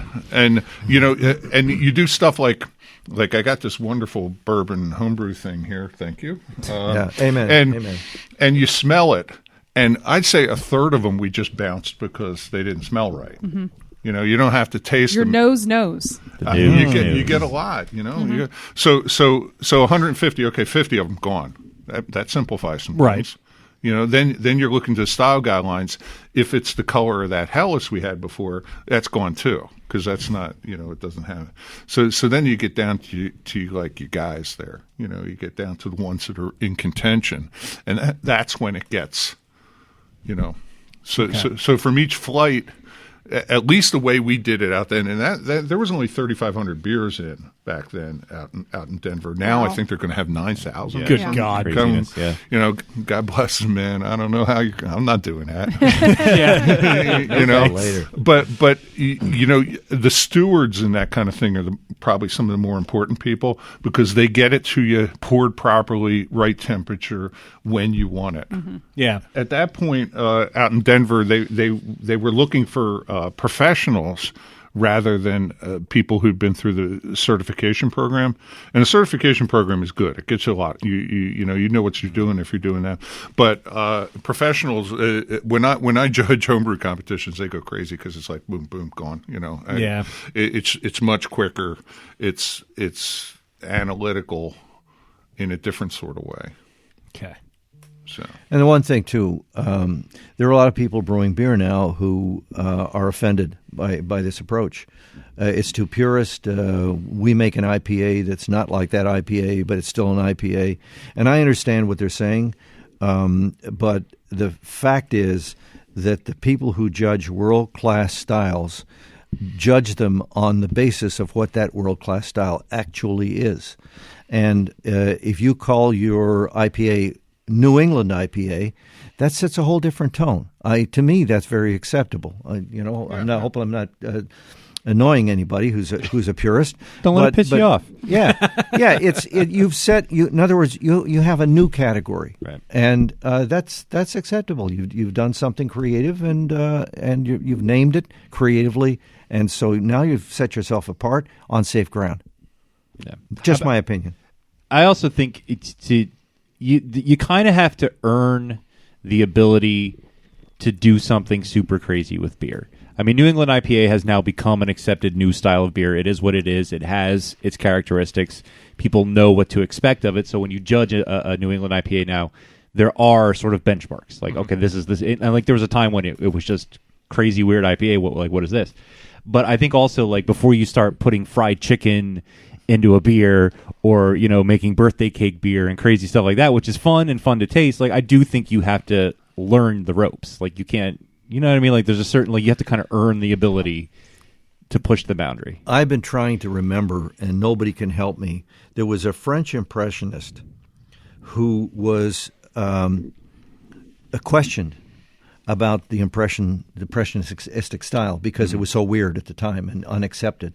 And he sketched out a flower for his critic. And I may be getting this story a little bit wrong, but because I don't even remember the guy. But here's the thing: Manet or Monet? Manet or Monet. Then the question was, well, you've done that extremely well. And he said, well, I've just made a point. You can't call yourself an artist unless you can reproduce a flower from nature. Yeah. And that's exactly what you just said. Right, yeah. If you're going to call yourself a brewer as opposed to a wild guy who makes beer, which is, that's fine. That's okay. Yeah. That's okay. But, right, credentials come with understanding how to do what he does, and that's the algebra. Don't you think it also shows a level of respect to the craft as well? Excellent point. Excellent. It is respect for the craft, and respect is something that we're kind of on short supply in. Well, and I think that goes with any art form, whether you're painting or making music or making food or making beer. I mean, all of that is some sort of art. Mm-hmm. But I completely agree with you. Like people who there's people who write, like, speaking of music, write like really catchy, empty popcorn. What's the word I'm looking for? Cotton candy pop songs. Don't be dissing Katy Perry. I'm not, because the thing is, a lot of the people who write those songs are actually experts in music theory. Like, they understand what they're doing. Yeah. You know what I mean? Yeah. Well, they're doing stuff that's commercial. Yeah, exactly. But they know how to do that because they know the art form inside and out. Yeah. But when it comes down to it, Katy Perry is a very talented musician that can play legit instruments and sing, and has a beautiful voice without, but so she has, I don't want to say earned the right, because I don't think that's the correct phrase to use, but I do think you got to pay your fucking dues. I'm sorry. You can't. I would like to point out that we got a double thumbs up from Rich at the mention of Katy Perry as he's wearing a Katy Perry t-shirt. No, that's a Beck t-shirt. No, that's not the Beck t-shirt. It's a Beck t-shirt. No, I thought it was a Katy Perry one. It's like right now. It's like right now. Man, that's going to get cut now. So I finished my apprenticeship in French cooking and fell immediately into what was called Philadelphia's restaurant renaissance. We talked about this a little bit earlier. And that was a time when restaurateurs in Philly could finally get good produce. You know, they get all the good stuff that Lancaster County Fresh has basil, and everything. Yeah, and I remember the first day that basil came into Philadelphia. It was just like, you know, The big day. that makes Big me day. a sad, pitiful person. But but the The thing mummers is, were right there in the parade. yeah. So I'm coming into this Papier-mâché with a basil leaves heavy going down the street. technical. I'm coming into this with a heavy technical background, and working for many people who just didn't have the skills. No names. No. But the thing is, there were some very interesting things coming out, and I see a lot of comparisons to the beer business. There were some very interesting things. There were some smart people who were doing some good work, and then there were some folks who were just doing wacky stuff.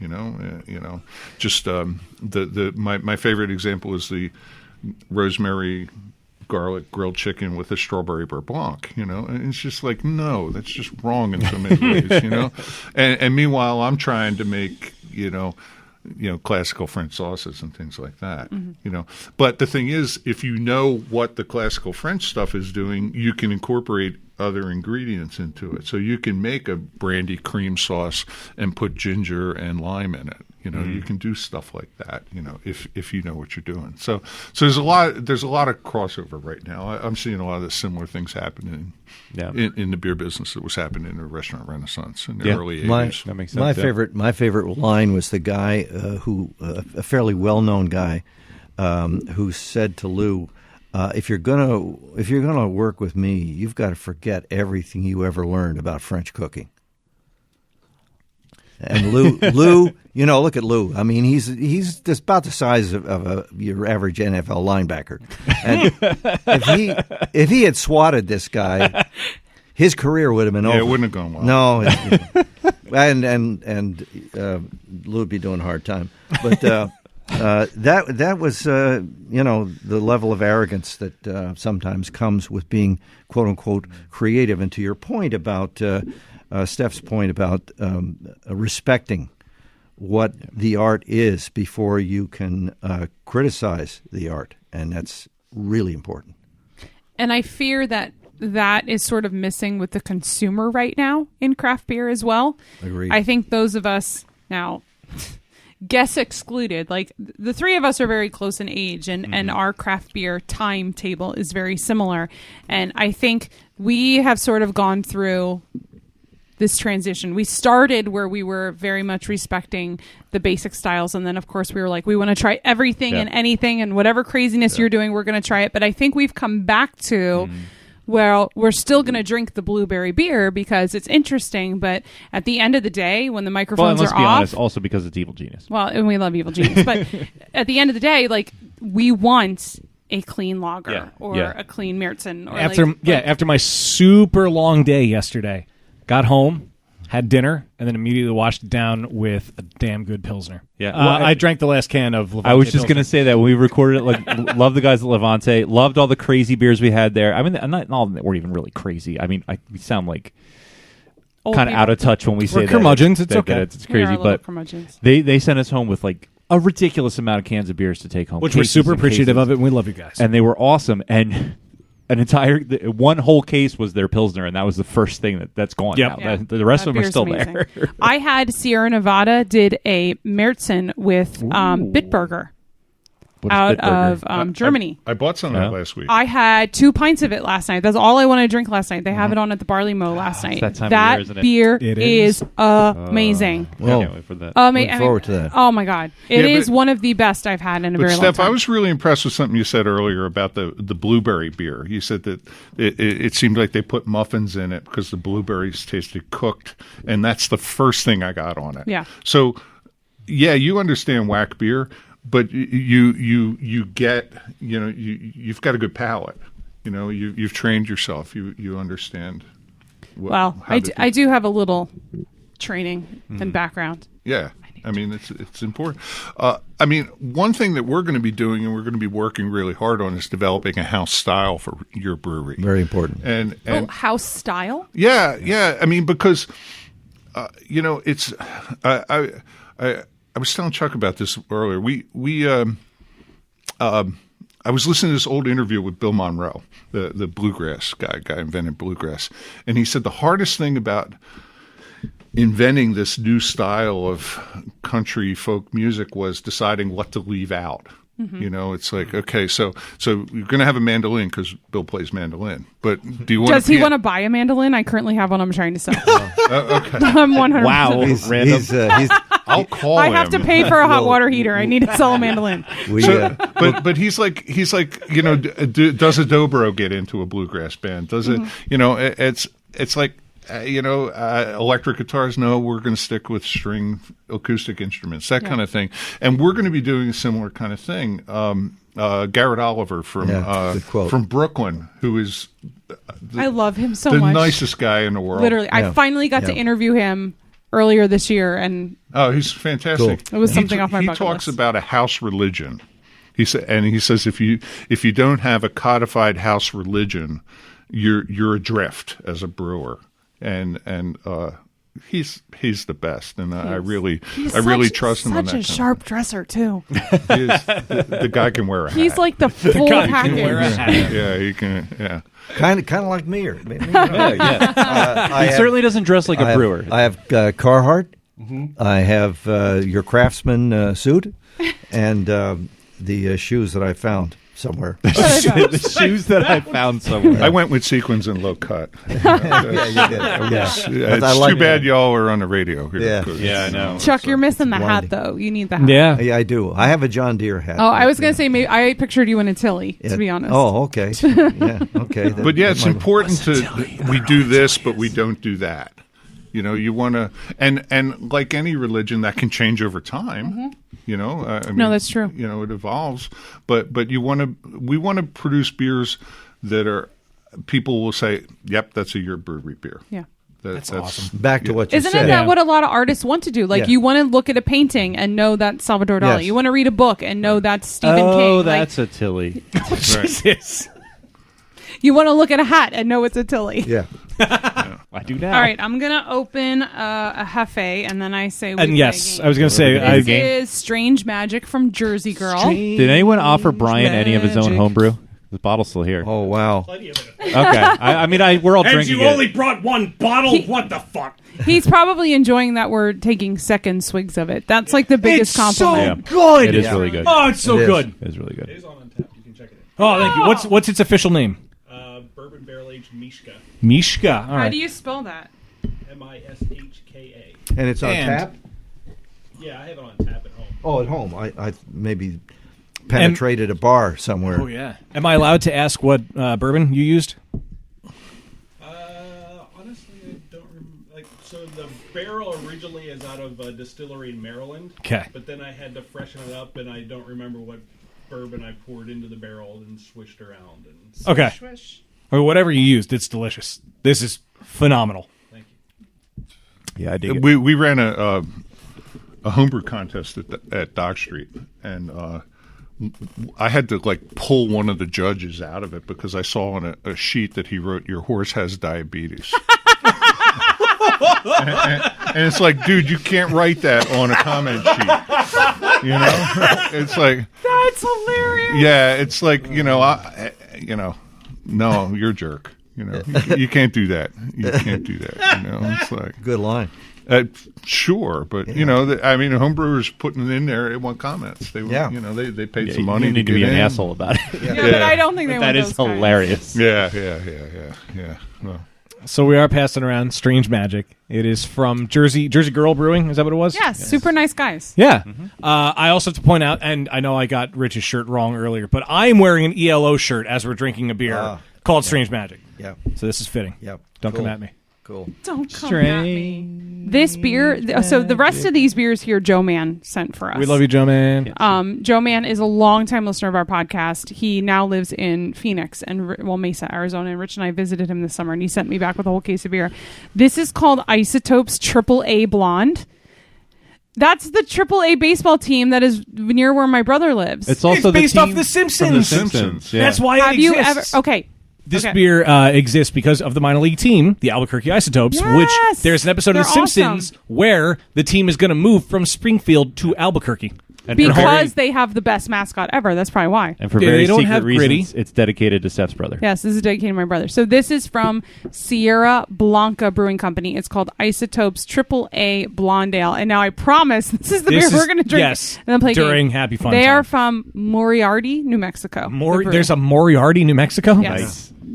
All right, Can it- play the It's music. right next to Sherlock Holmes. New Can it leave the Mexico. holiday? Can you play the music before we get on another tangent? Yeah, probably. Hold on, let me go back to it. I was we looking doing up this Simpsons now? information now. Oh, man. Eeny, meeny, miny, mo. It's Tavern.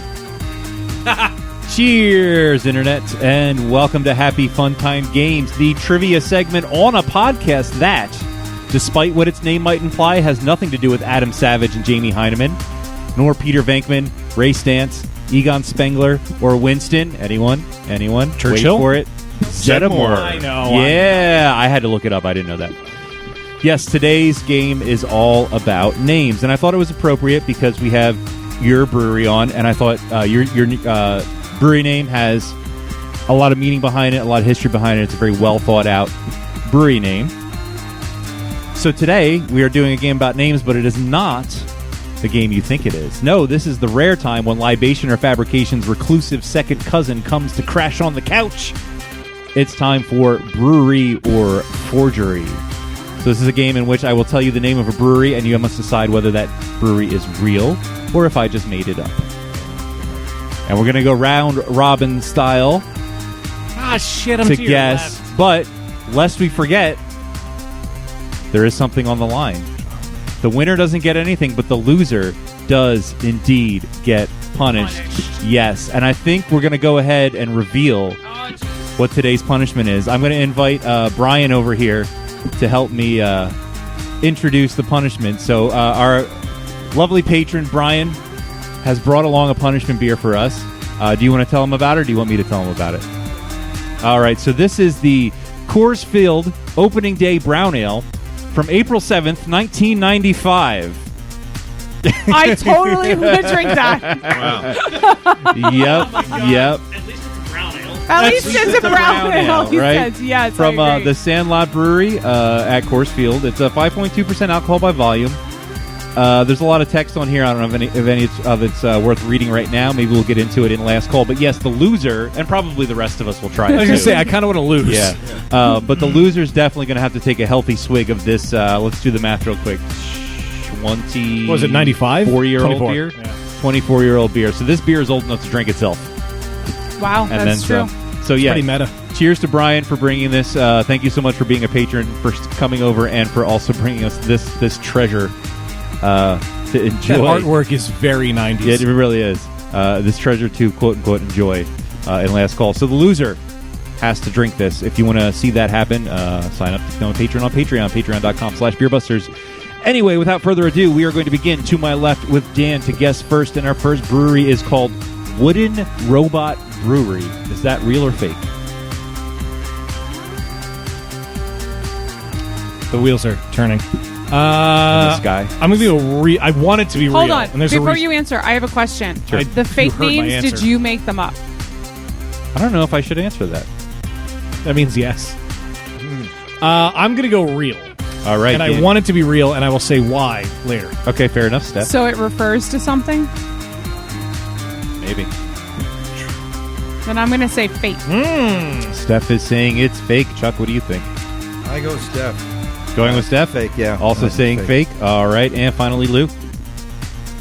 It's just foolish enough to be real. Just foolish enough to be real. Dan and Lou are correct. It is, in fact, real. It is a self-described urban farmhouse brewery.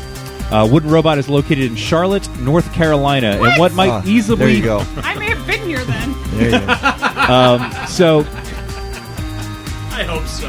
For a lot of these brewers, I actually have a little bit of backstory on the names, which is kind of cool. But in this one, you might easily take this for a stuffy rumination on abstract art. Co-owner and CEO Josh Patton explains the inspiration behind that name thusly. Wooden Robot represents the blending of seemingly disparate elements into a wonderful union. The wood represents the brewing tradition that inspires us. High-quality ingredients, expressive yeast strains, and extended aging in oak barrels.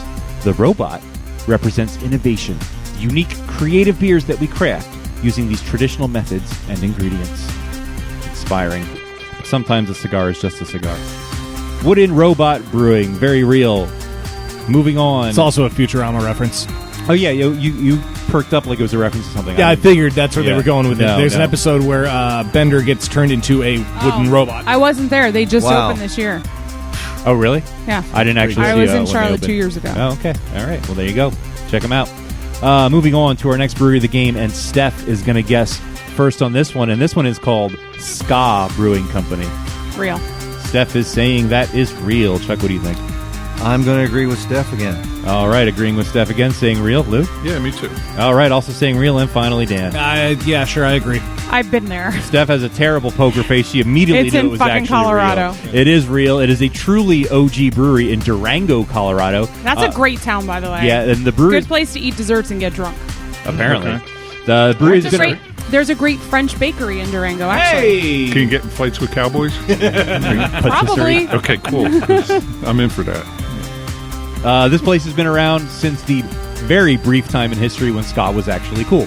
They describe their origins on their website. So from as like January 96 to February 96? You're close. You're about to find out. Somewhere out in Colorado in the year 1995. I almost said 95. Two guys named Dave and Bill learned that while they loved gulping down good beer, they weren't yet old enough to buy it. They figured an answer to their quandary would be to appear if they drank enough and listened to enough thinking music, also known as ska. On the second Scotterday of Skatember, Oh, get out. No, they're done. Yeah. hit them. Yeah. If they opened a brewery, they could make all the beer they wanted. Interesting things are happening at the table. If only you were here. So yes, Ska Brewing Company, very real. Moving on, and Chuck is going to guess first on this one. Our next brewery is called Psychedelic Goats Brew Pub. Is that real or fake? Wait, does Fedge have a brewery? Yeah, Trogs. Psychedelic Goats. Yes. Fake. Saying that is fake, Lou. Yeah, I got to go with Chuck on that one. Also saying fake, Dan. If there's 7,500 or whatever breweries, somebody's probably using that. I'm going to go real. All right, Dan is going real, and finally Steph. I'm going to say fake. Steph saying fake. The fakes have it. It is, in fact, fake. This one I did not make up. It came from a brewery name generator on the internet. But it would also make a really cool band name, I think. That's right, the brewery name generator. I had forgotten all I about told that. you the Yeah. internet can do the work for you. There's Yeah. more than one, actually. But yeah, I would totally start a band called the Psychedelic Goats. Moving on to our next brewery, and Lou is going to guess first on this one. And this brewery is called Moody Tongue Brewing Company. Oh, that's real. Saying that is real. Moody I Unexpected. mean, I have no idea. Tongue? I'm basing that on nothing. But Fair that's, enough. that's real. All right. Moody Tongue. Dan. Let's go real. You seemed confident in that. All right. Dan also Based going on, real. once again, nothing. Yeah, that was all false confidence. Very convincing. though. Baseless confidence is still confidence. Yeah. I'll say real. Steph saying real, and finally Chuck. Agree or disagree? Fake. Saying it's fake, bucking the trend. You're wrong. It is, in fact, real. Yes, I will admit this one is kind of clever. A Chicago brewery was founded by Jared Robin, who has an extensive background in culinary arts and brewing. He graduated from the Culinary Institute of America in New York and the Siebel Diploma course in Chicago, and is also an examiner for the Master Cicerone program. Lots of credentials. In other words, he has an institutionally verified discerning palate, or what he calls a moody tongue. Get it, moody tongue. Yeah, I like it too. Moving on, we're going back around the horn, and Dan's going to guess first on this Hold one. on. Moody Tongue makes a caramelized chocolate churro Baltic porter. Whoa. That sounds pretty good. I approve of that. I want to know where he got his financing. That is a good question. Shaved black truffle pilsner? Yeah, they do some weird stuff. I briefly looked over some of their beers. What? Okay, sorry. I got distracted. Dan's up next, and our next brewery is called Blue Collar Chemistry. Real or fake? Fake. Dan is saying that is No, fake. I think it's real. Steph's saying real. I agree. I would agree, Contention. All right, agreeing, saying real as well. Chuck says real. I'm Finally, going Lou. with fake. Oh, we are split 50-50. I no longer regret my answer. Steph I'm not alone. and Chuck are wrong. Hey! Because it is, in fact, fake. It is not a Jeff Foxworthy Virtual and Bill fist bump. Engvall collaboration project. Actually, that's a name I came up with a while ago that I thought would be a cool name for a brewery, and no one has used it yet. So I think that's a cool name for I a think brewery. it's a cool name too. I like breweries that use names that don't have the word brewing or brewery in their title. Yeah, I like that too. It's unique. It's different. Strikes us Or to the beer. core, Steph. I was wondering if either of you was going to respond. Oh, yeah. We're guests. Rise to that. What did you say about souls earlier? Scraping your soul? Scars on your soul. Did I just Scars on give your another soul. scar on your soul? I'm Yeah, sorry. no scar. No, that was... It's not a scar yet. It's a fresh wound right now. No, that was a superficial spiritual... The first one after a year was oozing. I mean, Yeah. it wasn't good. Oh, this could be one for the future, and Infected. I'm going to forget even suggesting this. right. Wounded Soul Brewing. Wounded soul. That's I probably feel used. like that's probably. I also came up with the name Broken Seal. Yes, that's gotta that'd be be my real. brewery. Right, because you break the seal when you take your gotta be first piss real. when you're drinking. And I thought that the logo could be like a seal, like the animal with like a black eye and like a Band-Aid. There is a broken seal or some course. similar. There's a brewery. book called Wounded Soul. Death lived inside me. Death lived inside me. Is that self-published? Wow. By any chance? It's on Amazon It's on ebooks? Google Books. Yeah.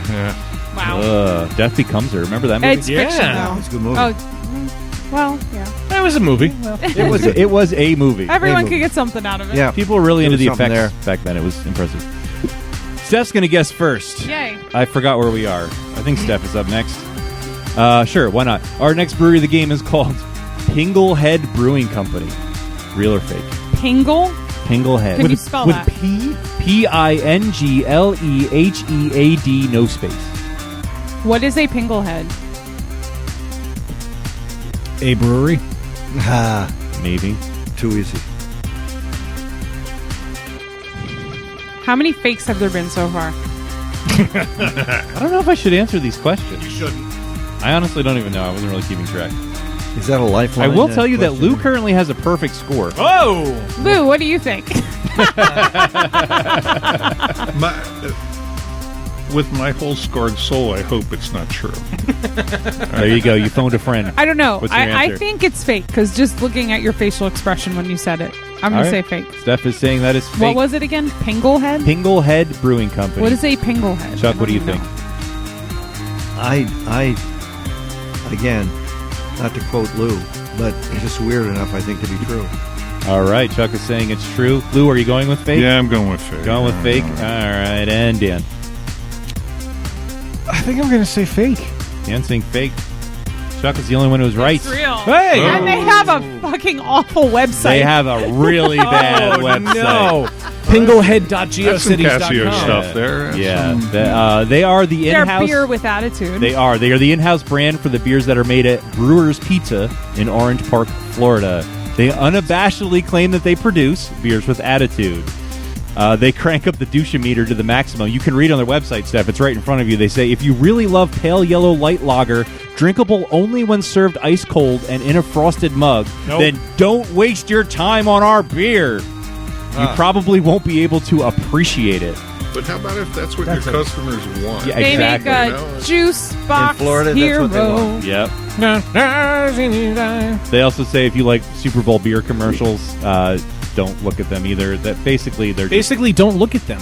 yeah. Don't look at their website. They sound super cool. They do try to describe, explain what Pinglehead is. Doesn't really clear anything up. According to them, it's a mythical god of big beer. See, in my head, I figured they were trying to get the Pringle guy, but couldn't afford the licensing for it, so they just took out the Pingle. R. Well, and their logo's like a weird clown thing. It is a weird clown with like hop hair. I'm Yeah. scared of clowns. Well, you should be scared of this place too. They sound like real dude bros. Yeah. Dude, bros. But Gross, right. yeah, Pinglehead, real. Okay, we are moving on to our second to last brewery of the game, which means Chuck is going to guess first on this one, and this one is called Cloud 7 Collective.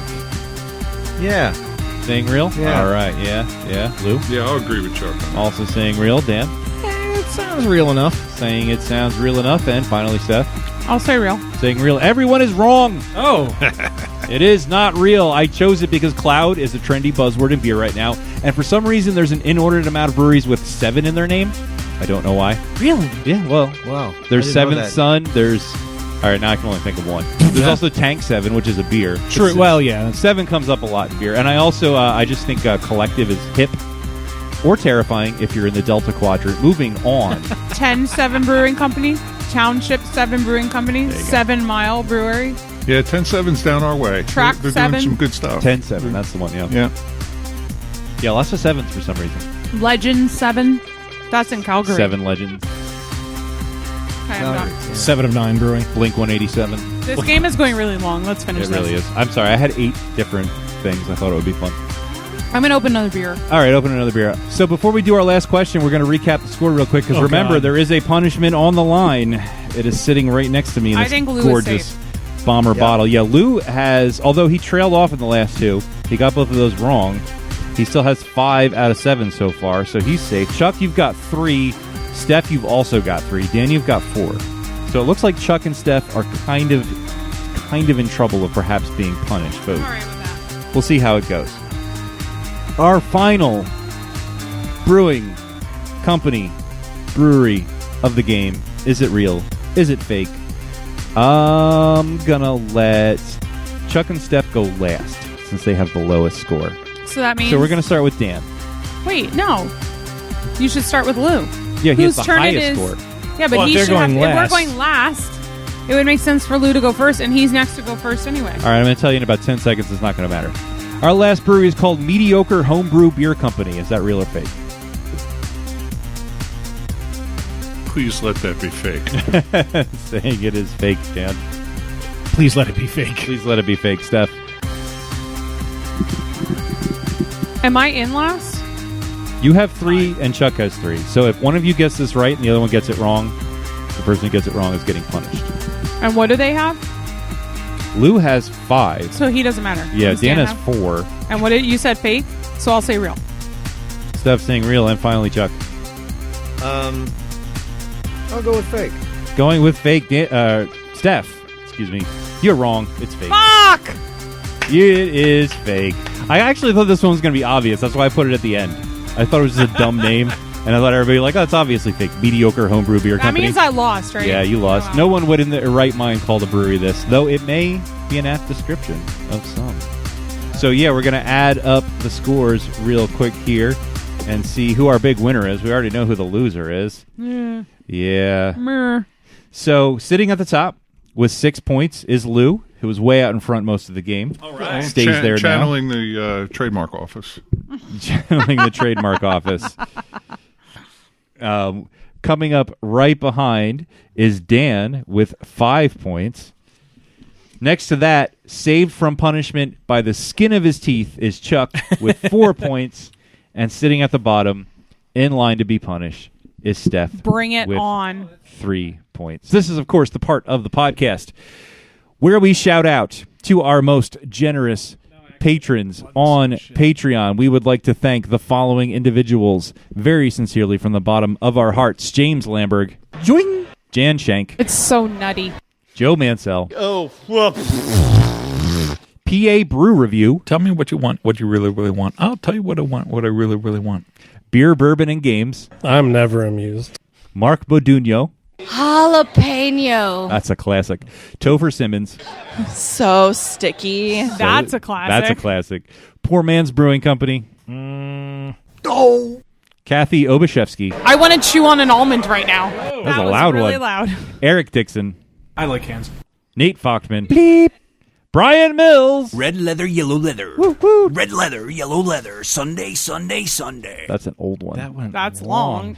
Wolfgang Von Colt. Oh, Black Lager. Keep on rolling. Jen McDonald. Oh my God. Marilyn Engelman. Wee heavy. Josh Price. Shut up, Wesley. Ron McDonald. Wiener Schnitzel. And Victoria Miles. Oops, I just sharded. If you want to find out how you can get on this esteemed list, as well as all the other cool behind-the-scenes perks that all our patrons get, go to patreon.com/beerbusters and watch today's punishment, where Steph will be drinking Coors Field opening day from April 7th, 1995. Yes. I can't wait for that. I've So what do never we checked do? it in, so I'm okay with There this. we go. Dan, what do we do now? As for now, we got to settle our Let's tab. pay our tab. Yeah. Say, Yvonne, remember when I said I'd have to send away to NASA to calculate your bar tab? Oh, yeah. We all had a good laugh, Mo. The results came back today.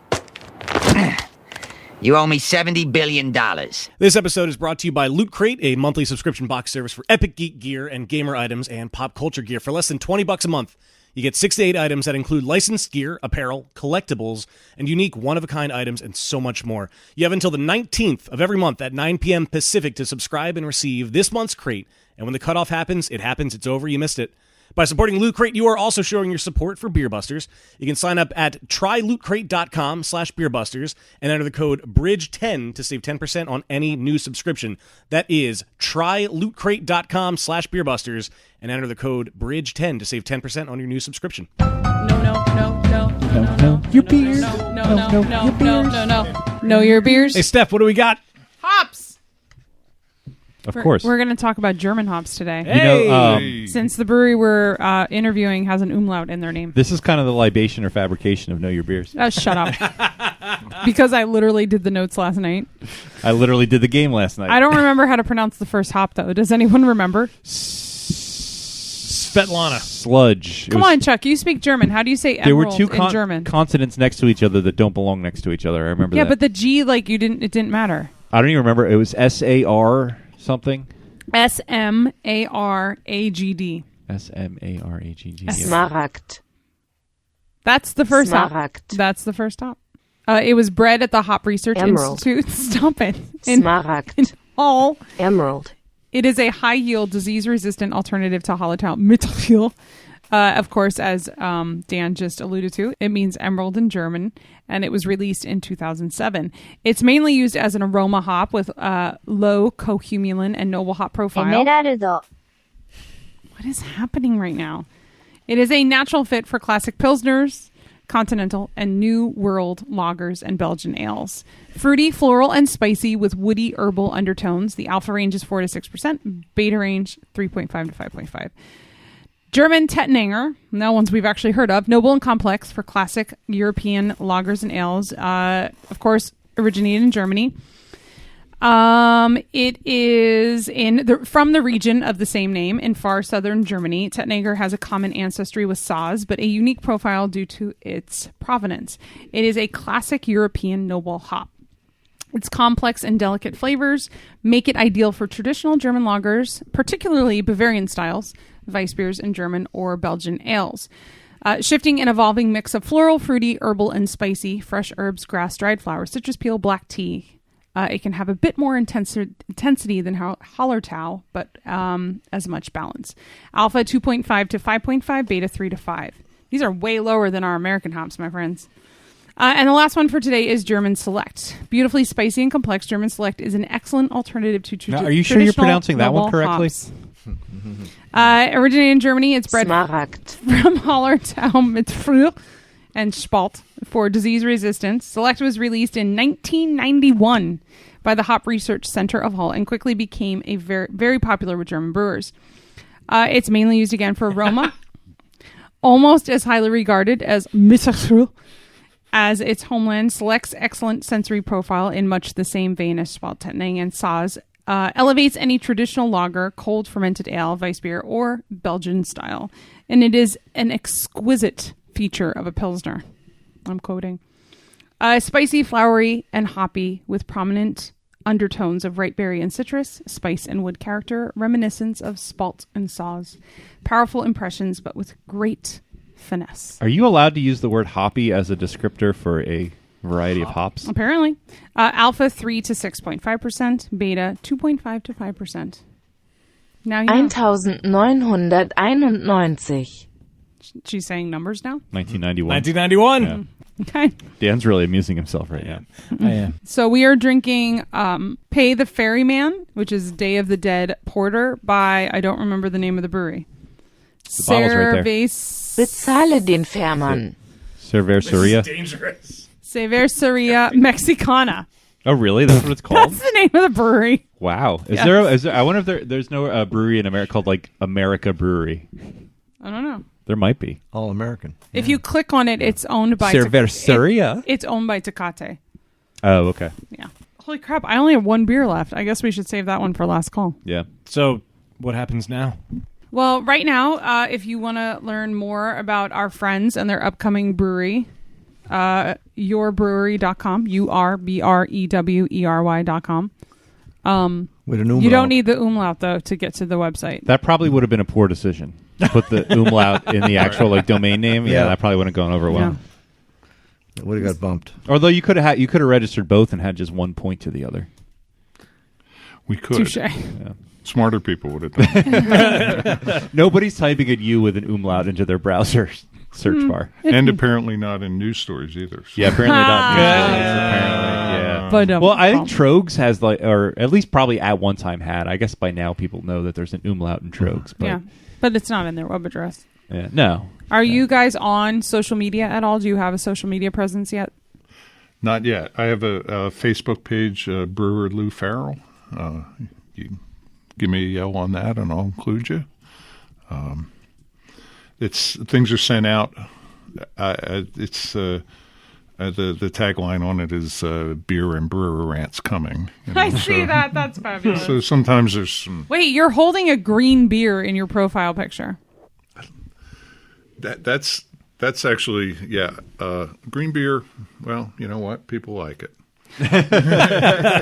Well, you know what? People like it. And you know the gutters in Philly run with green beer. You know among other things. Yeah, it's just Chicago River. Yeah, there's actually good stuff on there. I put stuff up irregularly. Most irregularly. Irregularly. I love it. You know, we're going to get more into it as soon as things get real. Cool. You know. Speaking of what the kids are into and trying to keep up with that, I actually had a question earlier. I actually wrote it down. I don't often write down things that I want to bring up later, but since I feel like we're getting to the outro here, I want to bring it up real quick. So you talk a lot about doing not only traditional styles, but sort of resurrecting historical beers. Do you think that taking that historical angle will be an effective way to get maybe younger drinkers back into exploring more traditional styles than maybe they are right now? Do you think like that's like a hook? Like people will be like, I think nobody's ordering a Pilsner if they're just chasing hazy IPAs all the time because that's just what they drink. But if they go to your brewery and see, oh, this was a beer that was made in 1795 and they're remaking it now, that's really cool. I want to try that. Do you think that's a good way to get people back into traditional styles? Well, you know, there was an article in a newspaper, which I can't recall which one, that history was dying, that history courses are disappearing from a lot of liberal arts colleges where you'd think it would live, the teaching of history. That's because it's not tested, so nobody cares. Yeah, that's it. So nobody knows Very good anything. point. Nobody knows anything about history when you get right down to it.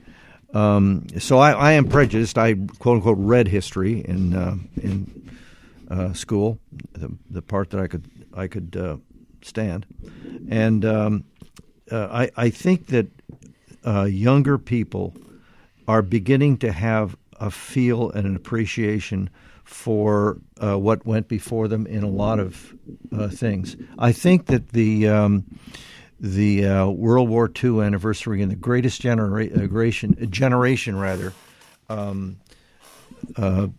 exposure alerted a lot of very young people to the fact that their grandfathers did something really big a long time ago that maybe they didn't know all that much about. And, there's a lot of threads to pull together here, and some of them may be the end of the sweater, you know. Mm-hmm. But I think that there is that curiosity, and that introducing beers that have, especially the beer that George Washington loved, has may find a cachet. Mm-hmm. But it's certainly worth trying, because I think that if you lose your history, you lose a lot.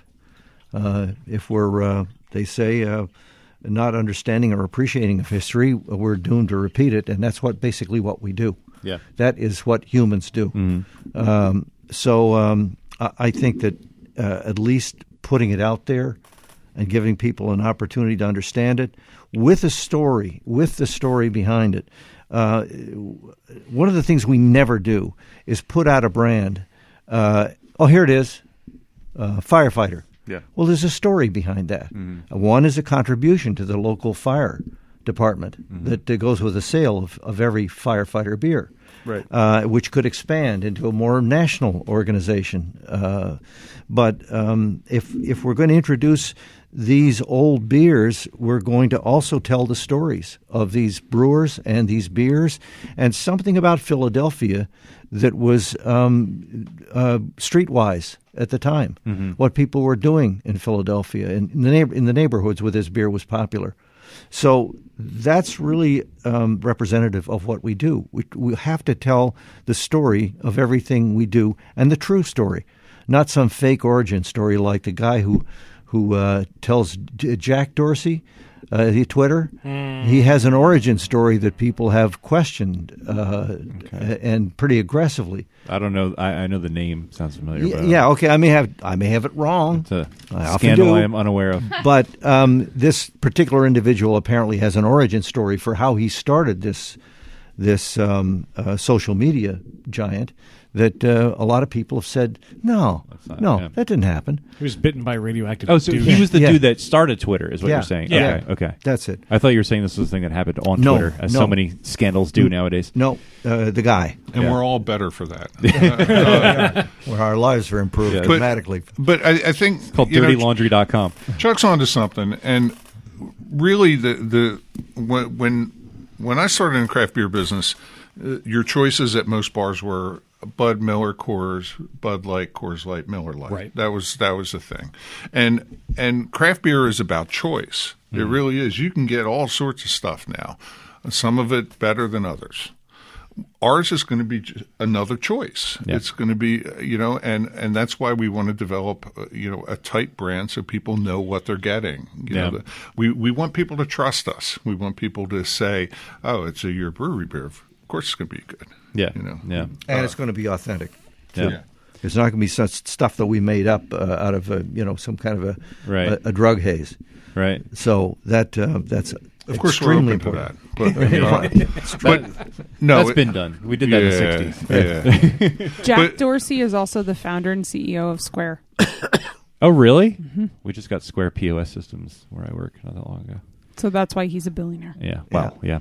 But yeah, it's just interesting because I feel like, anybody who's opening a new brewery right now, I do feel, we talked a little bit earlier about competition in craft beer being not so much a negative, but more of a positive. The more breweries, the more brew pubs there are in an area. But I do think we're starting to hit a point where, and people have talked about this for the past couple of years, like maybe a year or two, where there is a bite right now and there is a fight.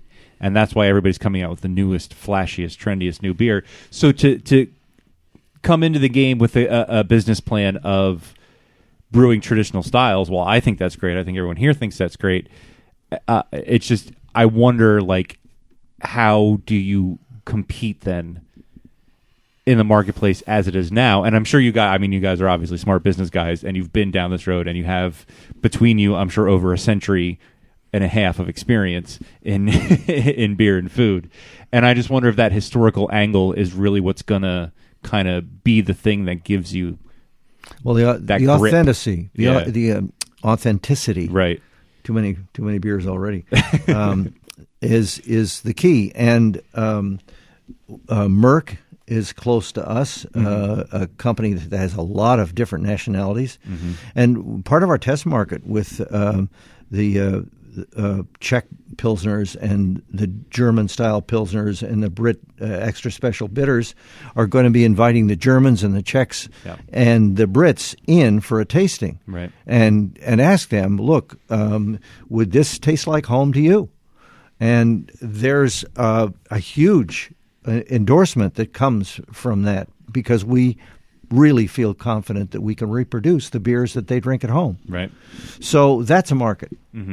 And if it brings people along with it who aren't from those countries, then that's great. Yeah.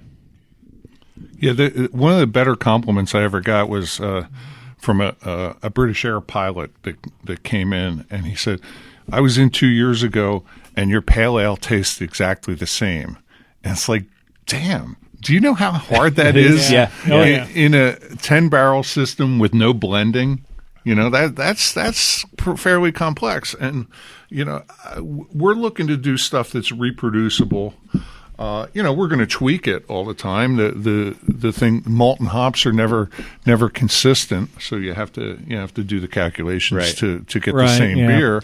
But it's consistency, knowing what you're doing, staying within your box is pretty important. Not putting the dobro in the bluegrass band. Know your box. Know your box. Know your box. That should be your tagline. Know your box. Your brewery. Know your box. Boom. There you go. Okay. All right. That's the answer I got from the master brewer at Stroh's. I worked on the Stroh's business out of Detroit many years ago. And so there I am, a young copywriter, and I want to increase my knowledge about how beer is made because I happen to love beer. I happen to love Stroh's beer at the time, too. And so I asked this old gentleman, what's the most important thing about brewing beer and producing a product like it? I expected, the hops or the way we direct fire under our kettles or something like that. He said, consistency. Yeah. He said, if you're going to have a market for your beer and you make bad beer, you better make that bad beer every day of the year. Exactly the same. Year after year, or you're not going to have a market. What's the one in the green bottle? Grolsch? No. The American one that's brewed somewhere here in PA. Yingling? Schlitz? What is Straubs, it? maybe? Rolling Rock. Rolling Rock. Rolling Rock. Remember when someone bought it and they fixed it and no one wanted to drink it? Yep. Yeah. Oh, yeah. Yep. Yeah.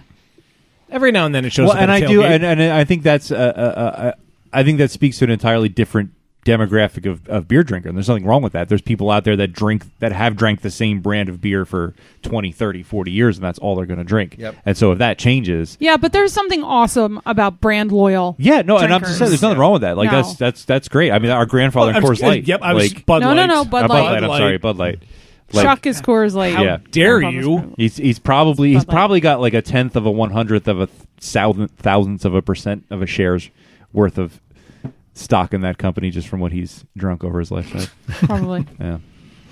Well, on that note, 1.5 of 6%. Is that what it was? Oh my god, oh, that's right. That tax. my brain hurts. Oh, okay. So we're ending the show with a glass full of burnt marshmallows. Apparently, that's close enough. It's a chocolate porter from. I'm debating if I want to mention the brewery because it's not that the good one of a beer. before was green pepper. So yeah, we're batting 1,000 here with yeah, these. don't worry, I'll get something good for last. Good. So patrons and anyone who wants to hear what we drinking last call, hey, sign up at patreon.com/beerbusters because we're going to have a good beer and Steph is going to drink the punishment beer. I'm all right should with make her it. drink the rest of this one. Ew. Yeah, right. Sorry, I'm going to stop. Only because we didn't say what it actually was. Right. This one's collective punishment beer. That's true. I punish all of you before I get punished. This is your preemptive revenge. Well, keep an eye out for what's going to happen with your brewery because with the history that you guys have, it's bound to be incredible. So you guys are going to open up in Lansdale at some point in the not-so-distant future, hopefully. We just have to get past the bankers. Fucking bankers, man. It's all their fault. Yeah. I'm looking forward to what you guys are going to kick out because I love history. I love beer. The two of them together are going to go very well. And I really want to see what you can cook up, Lou. I'm having so much fun because I'm falling back into my chef thing. I'm not throwing knives at people or anything like I used to, but thinking about food and thinking about putting together a menu that's going to go with beer is just great fun. I think you need to do something very spicy and then go with the firefighter beer. Oh, that's not on me. That's Jerry. That's right. Jerry's going to do it because he's going to do the Jerry's spicy my guy noodles. on that. Yeah. Spicy noodles. I need to try that. Now I want spicy noodles. I look forward to the day when we're podcasting at your brewery and we say, remember that day when we drank the Coors Field opening day beer? Wasn't that cool? Actually, you should save half of it and let it get really funky. I do have a capper. We should. Because it'll just go from bad to worse. I mean, we don't know. This could be amazing. We don't know yet. I hope it is. I hope it is. You know too. what's going to happen? I'm going to give it 5 She's stars. going to taste it, and if it's really good, she's going to go. You're going to pretend it's terrible, snag and the then bottle. take it. Yeah, probably. Exactly. Yes. Well, when you guys do open, we of course will throw all the social media mentions out there and put it on our website, and I'm sure we'll talk about it on the air too because you guys are doing a great thing, and it's going to be awesome. And you're cool people. Yeah, this is true too. That's important. Yes. In brewery people. Well, this in was my very, opinion. very important. This was a test. You look at you look at somebody like me, and it could either go seasoned or senile. True. I kind of want to mix the of both. I think you got like an 80-20. Which way? You figure it out. Well, don't forget, for those of you that are out there in the podcast land, you can follow us at BeerBusters on Twitter and Instagram. Facebook, we are BeerBusters Podcast.